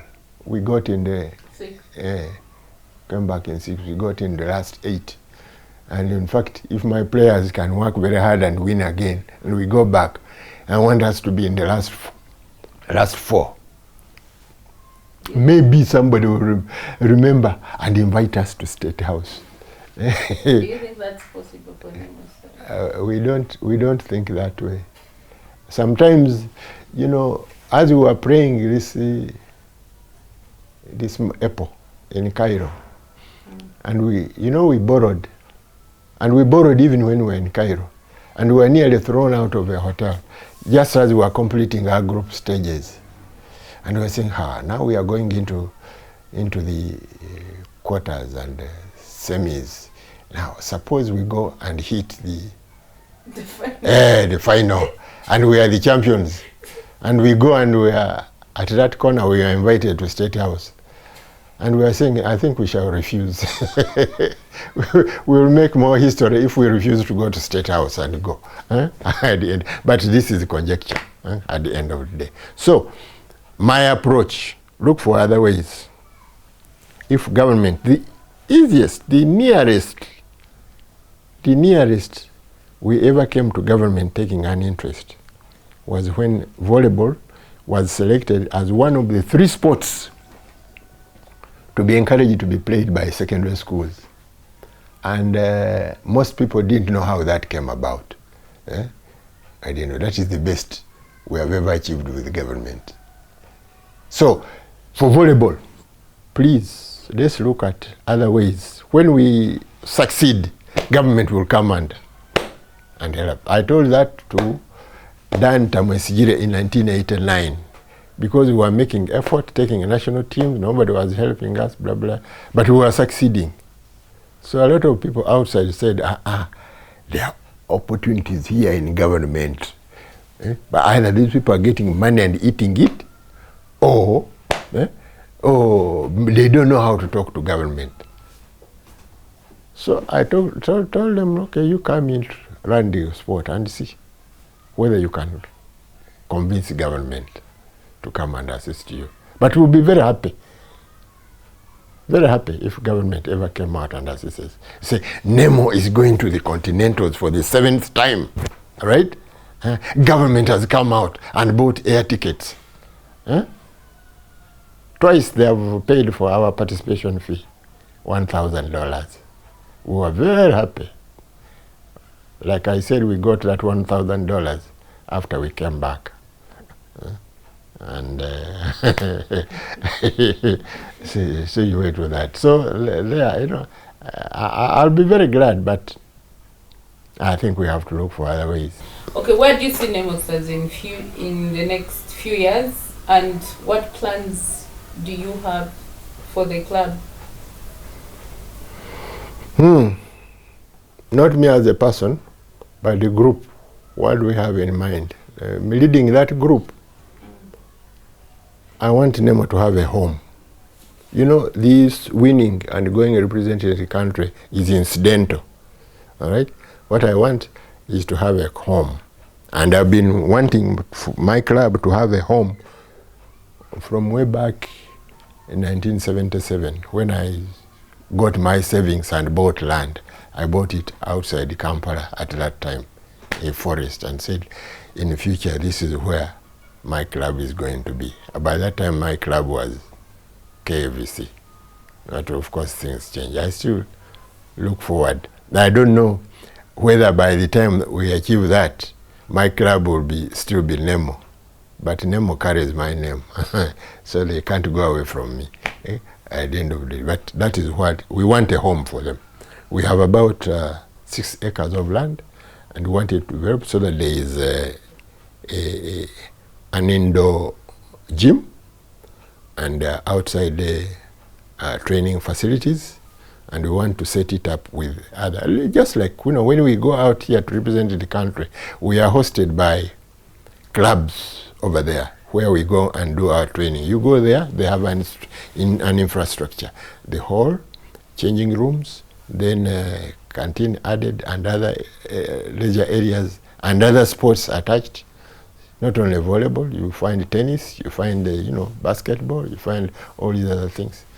Now, this is where personally I want Nemo to go, to own such a facility. All right? And then, from then, you can talk about continuing it, to win. We have to improve the quality of our of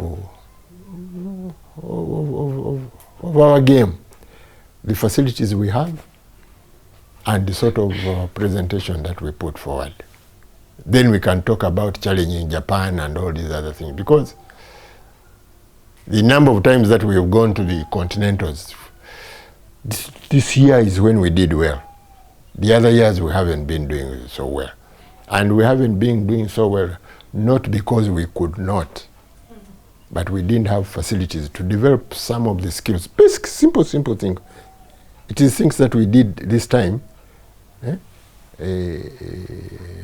that we could have achieved in the other hand, but we had to look for alternative ways of doing it this time at the end of that. But if we had a hall and we had facilities, equipment, and so on and so forth, we can develop these skills, and we can also get players at a young age. Internally, we can throw them at schools. Right now we have about 25 students, members of Nemostars, but they are in schools. Now for us, when you're in school, your priority is school. So these we have not brought forward to the game. When they are there, they come and train with us. When it comes to school, we take them back or at the end of the day. Now some of them may never even come and play with Nemostars. They may go to other clubs. We really don't mind. But if we had a facility like that, we could be bringing them in during the holidays, catering for them, and giving them the skills as they move. We said 5 years per player. So if you collect a player, my youngest player at the moment is 9. So if you give them, by the time they are 14, they are performing. I have young girls, they are in the 13, 14 stages. So if you, from there, give them 5 years, they are 18, 19, and then they start performing. But when you recruit people at 20, 21, 22, by the time you feel they have the skills, they are already looking for what? For babies to what? Those are some of the issues. If we can get the players younger, if say like we got George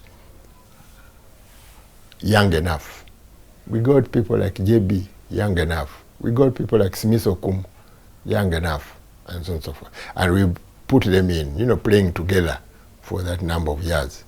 That's why sometimes these days they have advantages over there, because they've been together for that time of what, instead of collecting from here. Now if we get a person from outside, like Redman now, from Matrix, he comes in to play the game that he has found there.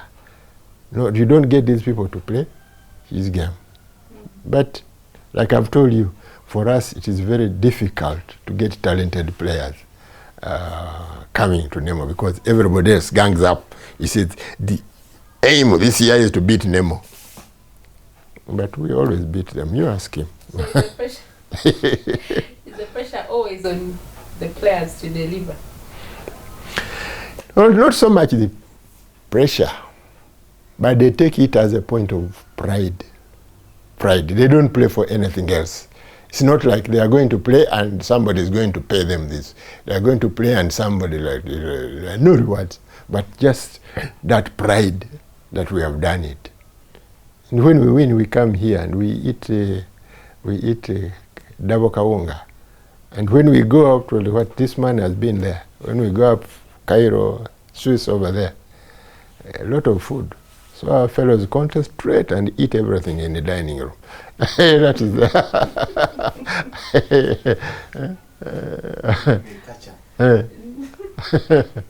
So that said, about how was UVA formed? UVA?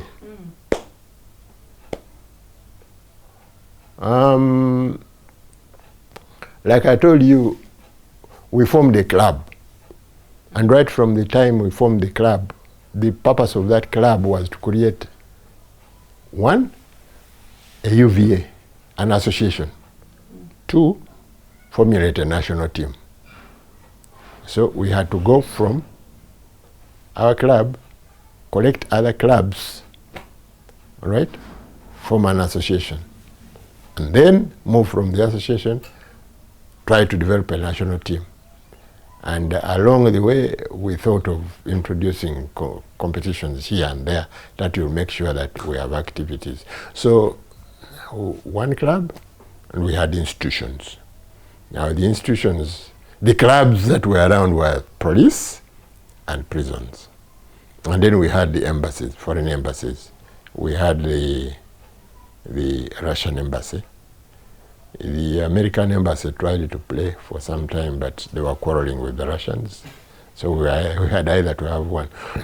So those plus, I think we had an institution, Busitema Agricultural College. It had Russians over there, 4 clubs. And then the others were schools, an institution, Makerere University, and then Budo, St. Mary's, Chisuri, Namjango College. Those are the schools around which were participating there. Those are the people we got together. And we formulated a constitution, a resolution, which we together voted office bearers. That is in 1973. We presented ourselves to the National Council of Sports. And National Council of Sports approved us, conditional to our growing our membership, all right? And between that year and 1980, we didn't grow very much. In fact, we shrank. There was a reason. Idi Amin was the reason. If you have to keep a federation, an association, what people have got to travel. And it became difficult for, asking school children to go across what they go roadblocks and so on and so forth. So the schools were remaining where they were and so on and so forth. So by about the time Amin was overthrown, we were lying dogo. But we picked up from there. Again, initiated by what? By KVC, which was under my command. And we persuaded those institutions that we had started with, to come back, and then rejuvenated the association. And by 1982, I think that time when we formulated the national team to go to England, 81, we met with a number of other federations, the English Federation, Australian, Canadian, Gibraltar, India, Nigeria, Kenya, and all of them were already members of the FIVB. So we being founder members of the Commonwealth Volleyball Confederation, we were urged to present our papers to FIVB. And in fact, I filled in those forms from the English Volleyball Federation. They gave me the forms to fill and present. And I presented them through the chairman of the Commonwealth Volleyball Federation, who passed it directly to FIVB. And we got our membership within about 3 months, registered with FIVB. Then FIVB presented our papers to CAVB. And the following year, 83, CAVB got in contact with that and confirmed we were there. So we ran as an association. I was the Secretary General of that association until 1989. The chairman of the association, again for the same number of years, was Mr. Stephen Chefrumia, who was Assistant Superintendent of Police. By the time he left Uganda, he was assistant, what you would call assistant IGP.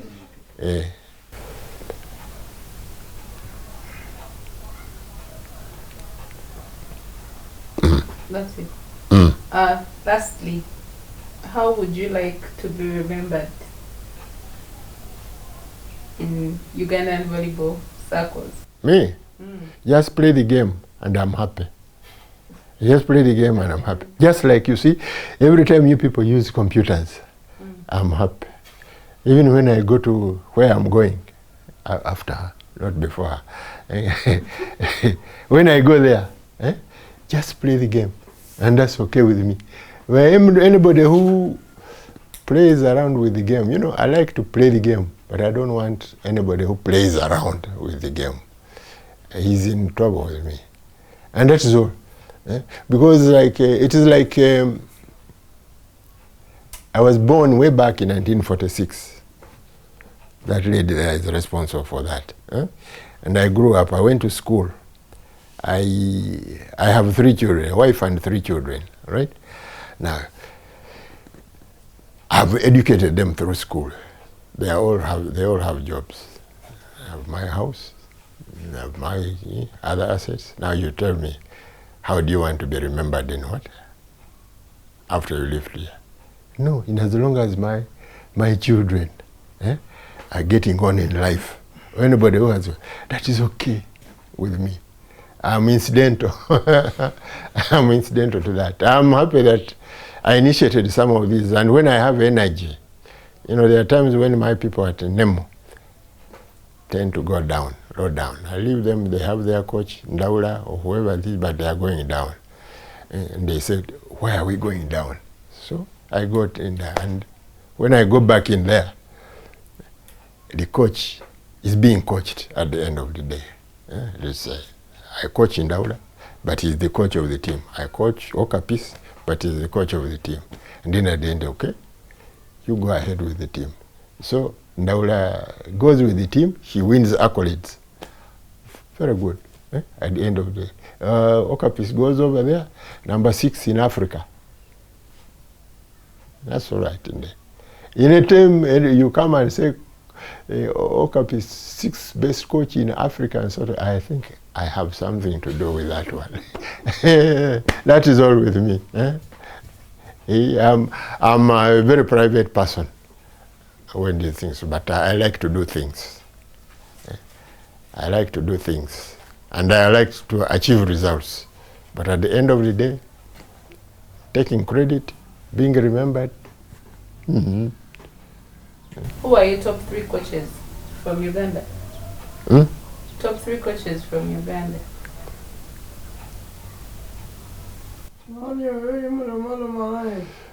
Bana bange. Bana bange. Batula mu volleyball. You see, she's hearing you talking, but she's not very clear who it is. So she's been asking me, who am I talking to? Now, what are you saying? Who are my top 3 coaches and what? Volleyball, Ugandan volleyball. I don't want to answer that one. I'll tell you what. Normally, and this is some of the reason for the success that we have got, I'm a very focused person, right? So, in most cases, I concentrate on my team, right? I concentrate on each of my players, I concentrate on each of my coaches, and I concentrate on each of my administrators. Now, when I'm concentrated there, I have very little time to pay attention to what the others are doing. Okay, in your clubs. Now, at the end of the day, if I concentrate on my club, and we go there, and some other coach comes and beats me, normally I go there and observe, why did they beat me? At the end of the day. Now, after I've identified why they beat me, I come back and concentrate here, all right? And I think roughly that's what every coach should do. All right? Pay a lot of attention to their players. Pay attention to the task at hand. Sometimes when I look sideways and I see something wrong, I come out very hot. A few years ago, I saw something wrong at UCU. They had a good, very good sports program, and something was wrong. And it concerned one of my players. Somebody was asking to be rewarded in order to grant a player a scholarship. And I went in very hot, all right? Very hot about it. First, I said, since the player came to me, that is not going to happen. But I made sure I went to that university and I told them, this is happening. And now my player will not be able to stand up in court and I choose whoever was asking for what? For a reward at the end. But I want to know that is happening and that my player is not going to provide that service to that particular person. And I'm going to raise funds and pay. And I paid for this what? For this player. And she completed her course at the end of the day without rewarding whatever they was. Now, of recent, I also saw something at Ndeje University. In fact, they asked me for players about 3 times. And I said, until you correct your situation, don't expect me to cooperate with you. And people thought I was being fastidious, but it came out. 3 super players in that university, and I'm talking about female players, ended up pregnant.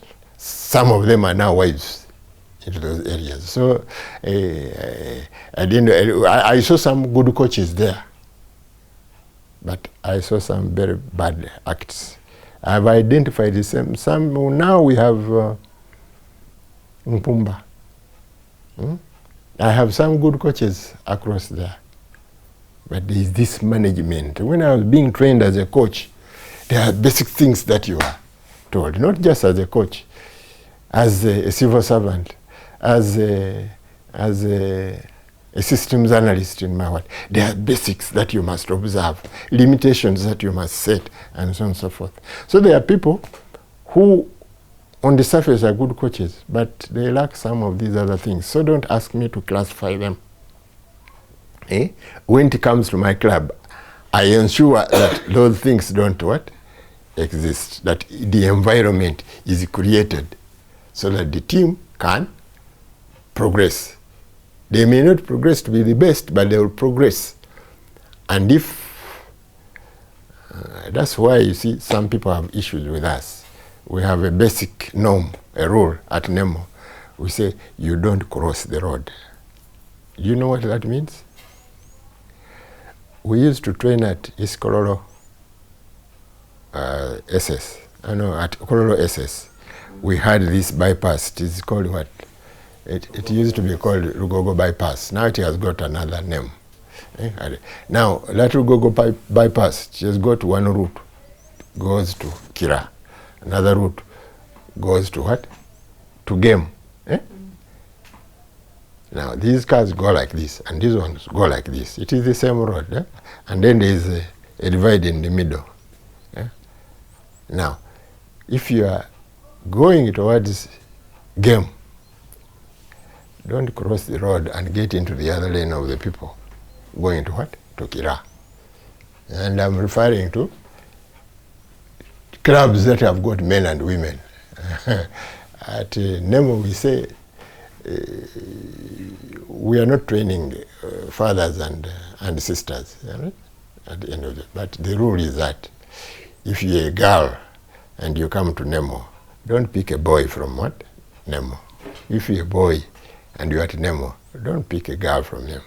All right? Go and pick elsewhere. But when we come to Nemo, this is what we want to do. And let's do it like you may interact in any way you want. But let's not have sexual what? Crossing around. Now, people say, but that is impossible. At one time, One or the other of the girls is going to be, yes, it is happening. And we come down and we tell them, say, if that happens, get together and go. And Uganda has got how many? 42 million people. We shall find another and put it. On the other hand, by our principle, let you decide between yourself. One of you goes. And when you go, stay there at the end of the day. So that this man will come and get you there. But when you are here, this road goes this one goes that way. At the end of the day. And he has kept us. It has kept us where we are. We get people who break the rules. And we are very hard on them. And some of the players say, how can you be? You are going to spoil our game. And I said, okay, let's spoil our game. If it is spoiled, we shall start again and go. And those are part of the rules I had at KVC. Norms I had at KVC. And people decided to break them, and they were having a field day. And I said, okay, you have a field day. Because at the end of the day, I'm going to collect people's children at 13, 14, 15. And the parents will, and when these people go there, you think your child is safe. These people will, and then we will have no future players. At the end of the day. Now, I have issues. Your question was for me to pick the best 3 coaches in Uganda. I have issues with some of your top coaches. So don't ask me to choose. Okay, that said, who are the top 6 players of your time, the ones you played with? The ones, if you were to name a dream 6 from the times you played, who would those be? It depends on the roles they were doing on court. My initial best player was John Akibwa. 0. He had 0. And he had power. And, that desire to succeed was making him move very fast. But he didn't stay too long with me. The next one I had was George Aporo, the father of Herbert Aporo. Again, that one we put pressure on him. He was part of that group when he came in, and he wanted to achieve certain things, and he achieved them. Now I'm talking about attackers. Right? The next attacker we ever had, I don't think anybody hits a ball, has hit a ball harder in Uganda. It was a fellow called Arim, Michael Arim. He's a young boy I got from Lango College. Do you still call it Lango College? She was brought to me by Charles Opio Akome. Right? In the attackers, then you move to Joseph Akera. Consistent, high performance, and the zeal to excel and be better. Then you come to George Aporo, Herbert. The other one is George Edward Aporo. This one is George Herbert Aporo.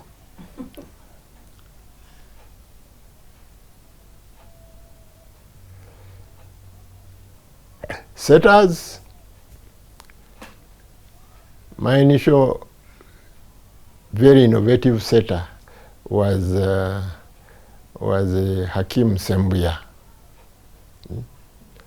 I recruited him when he was in St. Mary's College.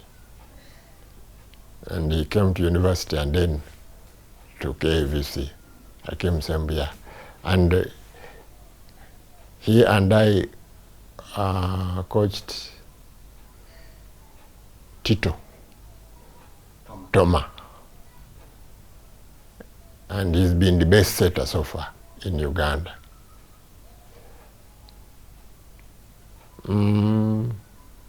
Tito Toma.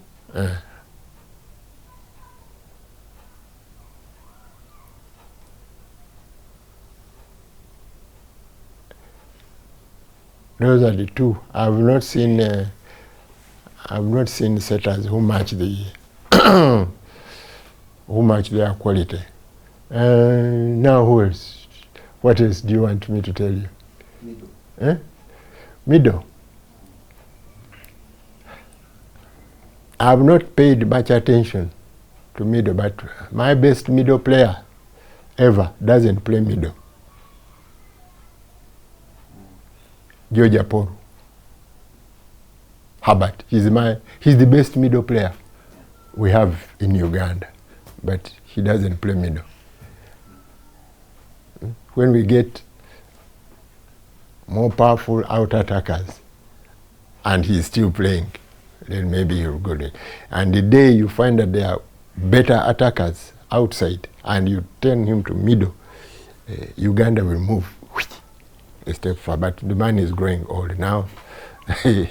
Now he's 31. You wanted 6. How many are those? You gave high positions. Mm. Very many. The receivers, receiver attackers. That function was not there. You have created it. You had outside and middle. On yes. You have created that one. When did liberos come in play? Very recently. Very recently. I don't know, maybe even 8 years ago or something like that. Like in 2002, I think. I found liberos about 2000. Oh yes, by the time Nemo came on, yes, they were libero. The liberos were there, yes, about 2000, the beginning of the what? From the 2000 the 2000 what? Olympics. That's when what? And you remember for the first 3 years, or do you remember? First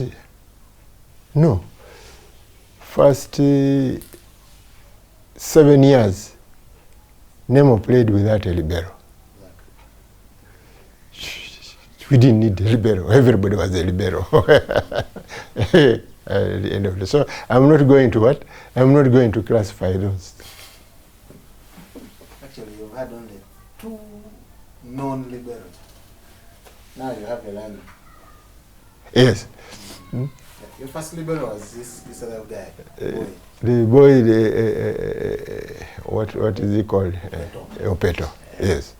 He came in specifically. He said, "I'm coming. I want to be a libero." So we said, "Okay."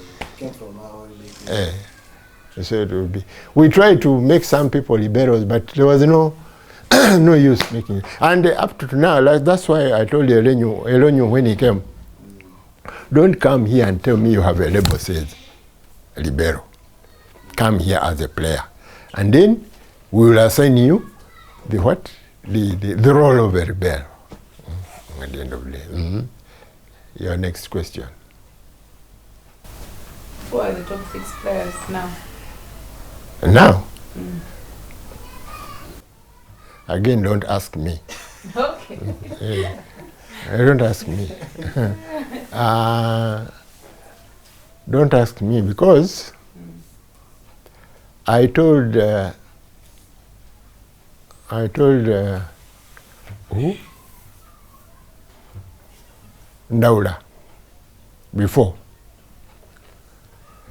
and I've told Nason, you want to develop the nation, right? Then develop a playing policy, right? And judge players according to the policy you have put forward. But at the moment, the way we approach the game is as gamblers, right? You don't develop a player towards a certain policy that's been created. You just develop players at large at the end of the day. And there are people who are born, they come up and they tell you, see, when you go to Redman, he stands there and what? And jumps, sport jumps. And then he goes. I told him, no, I want you to go to the what? To the 6 meter, 7 meter. And when you come to attack a short ball, you'll attack it as if it is an out attack. And nobody will ever, stop you. He said, why? I'm a middle player. I said, yeah, but I want you to be a player, not a middle player. at the end of the day. So now, as an approach to the country, we have no system we are following, planned system. The countries which are better than us, like Cuba is the biggest example. You take away any players of that, they will always produce better players there. You remove the entire team, because there is a formula they are following. This man, very well-known coach, I don't know what he's doing. He's called Ari Selinger. He first got the job to develop the American women's team in 1979. He developed it so well. No, 1976. He developed it so well that America was the strongest team in the world. Then they boycotted the 1980 Olympics. And he developed it until they went to 1984 Olympics. But he left 2 years earlier. When he left 2 years earlier, the policy he had established was put down. Then he went to Netherlands, that is his home country. And he produced what are known in volleyball history as volleyball giants. All of them were over 6'5". And they said, we are going to build a team based on the height of the players. And they moved from about 11th in the world to number 4. But again, he retired. Now, you have coaches like Masudaira. He's a legendary coach. Masudaira was coach of Japan. He looked around, he says, the Japanese are not tall enough. So how do I develop the volleyball, the game in Japan? He based it on medium height players, but speed. That's why he developed the short balls and so on and so forth. So Japan was known for that approach to the game at the end of the day. And eventually it was copied by others. Then you had Russians, they have their own formula and so on and so forth. So now you're asking me, the 6 best players in Uganda, we don't have a system, a formula. For women, all time, who are your top players from 1980? From 1980? 1983. 83. Outstanding player among the ladies from up to 2000 was Goriti Baryama. Goriti Baryama. I've not seen a female player in Uganda with the same aggression to us. She was not a very tall one. You could compare her to world people like Mireya Lewis. You have heard of Mireya Lewis of Cuba? Yeah. She was about 5'7", all right? But she could out-jump everybody and what. Now in Uganda, Goriti, she used her height, used the blocks, used the what. She would never pin the ball, but wherever it went, it landed with power, whatever it is. Now I'm looking for some of our older players.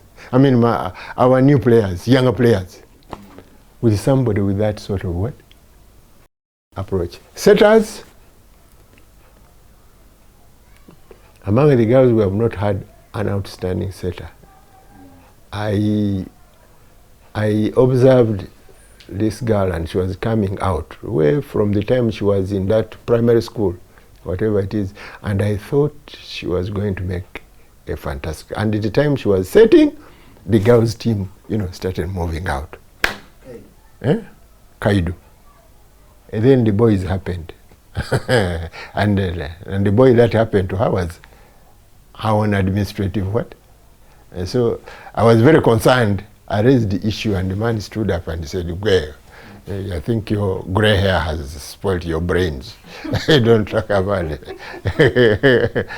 That is the one setter that I thought could have. I wish she had been taller at the end of the day. We haven't had a setter coming up to that level. Then what? we have attackers, but none of them is coming out. You don't see anybody that is coming out. We had girls that we brought from school, from Namagunga, from Nabisunsa, from Stella Maris or something like that. They had good physique, but the sort of thing, they are moody at the end of the day. You don't see anybody who is coming and you say, you see, that girl is going to make it. We are still to look for those. And the problem is we are picking these girls at an older what? We need to pick them at 12, 11, 13, so that by 16 they are performing at what? Before the boys interfere. And then you are sure the girl is going to play until she finishes her education, maybe at the age of 23 or something like that. And in fact, in most countries, they expect girls to play up to the age of 26. Then after that, they are out and they are being replaced. But here, we are recycling. This is what I'm telling you, Nkumba went and collected. And got it. They are winning at the end of the day. But the game is down. You need these small kids to bring the game up. And that's where the concentration should be. Right? Okay. Your KCCA team of 90, that's you started in 1983. Was Margaret and Sereva among them? Yes. The girls I got from there was Margaret Visereko, Christine Kavanda, Rehema Kakoza,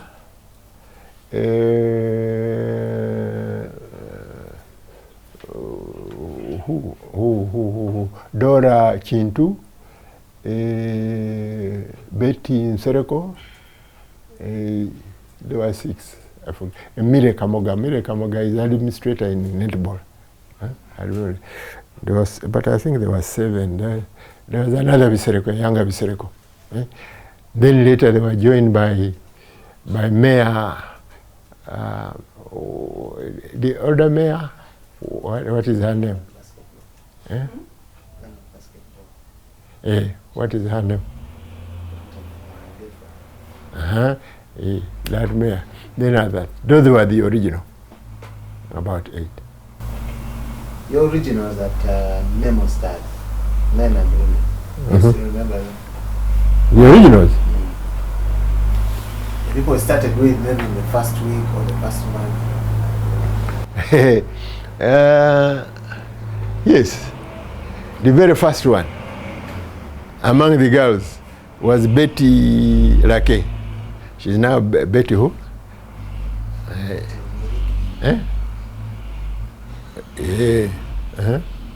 Betty Lake was the main one. And her cousins. Her cousins are Atim Naomi, and Amo Sementa. Those were the 3 players that I started with. And now Betty, I picked her as an orphan from Naguru at KVC. She had no father, no mother, no relatives. Father and mother had produced her in Naguru. They were cohabiting. They went together to Gulu and they were killed by Konyi. And nobody knew. And the child was abandoned there. So a neighbor picked her and adopted her, educated her from P5 to P7. And when she had died, when she had finished P7, that neighbor died of AIDS. She was from Fort Portal. And she's the one who gave her the name Businje. Yes. And after that, she just lived around there. You know, when the Vatoro came to pick the body and the other children, there were another 3 children. This one they didn't know. So they just left her there and took the other and went. So the child was just surviving like that one, eating from neighbors and evening coming to KVC. That's why I picked her. And then I taught her the game. She was living with a neighbor. And eventually that neighbor also left and went back to Gulu. And then I had to look for where to accommodate her. I traced down some relative, distant relative, who traced an uncle. So every term, I took her from, put her there. Every time she was just staying there for 3 weeks of the holiday. Then I would go for her, take her to school. And then from school, I go for her physically, I bring her, put her for, and she went through school like that. She got a scholarship in Zambia, St. Joseph's, then Katikamu, free education, volleyball. Then went to UCU, did her bachelor's education.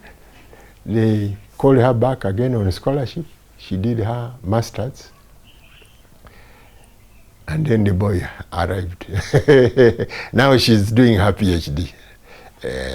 Out of nowhere, you know, just picked on the streets. She's doing her PhD. And a mother of one, and so on and so forth. Her cousins, Naomi, she's just graduated and got married. She now got 2 kids at the end of the day. But now, I'm talking about Nemo with the life, rather than Nemo with the game. Okay, and the men?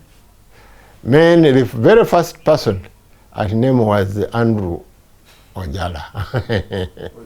OJ. And now, you want to know the others? The others came from UCU. Okapis Andrew, Engwenyu Cornelius, Innocent Mugiraneza, who is in Rwanda now, Ofo, Namanya, Toma Mao, yes, Oni, those are the fellows. There's another guy who was not very tall, short, wasn't playing so much, but he was around. Those must have joined later. From UCU also? He came from that same lot. Hey, you mean Asingwire, Eddie? Yeah. They are still members of the club. As you know, Kapis is the head coach. Mm-hmm. Okay, I think that's all. Thank you very much for accommodating us. For 2 hours.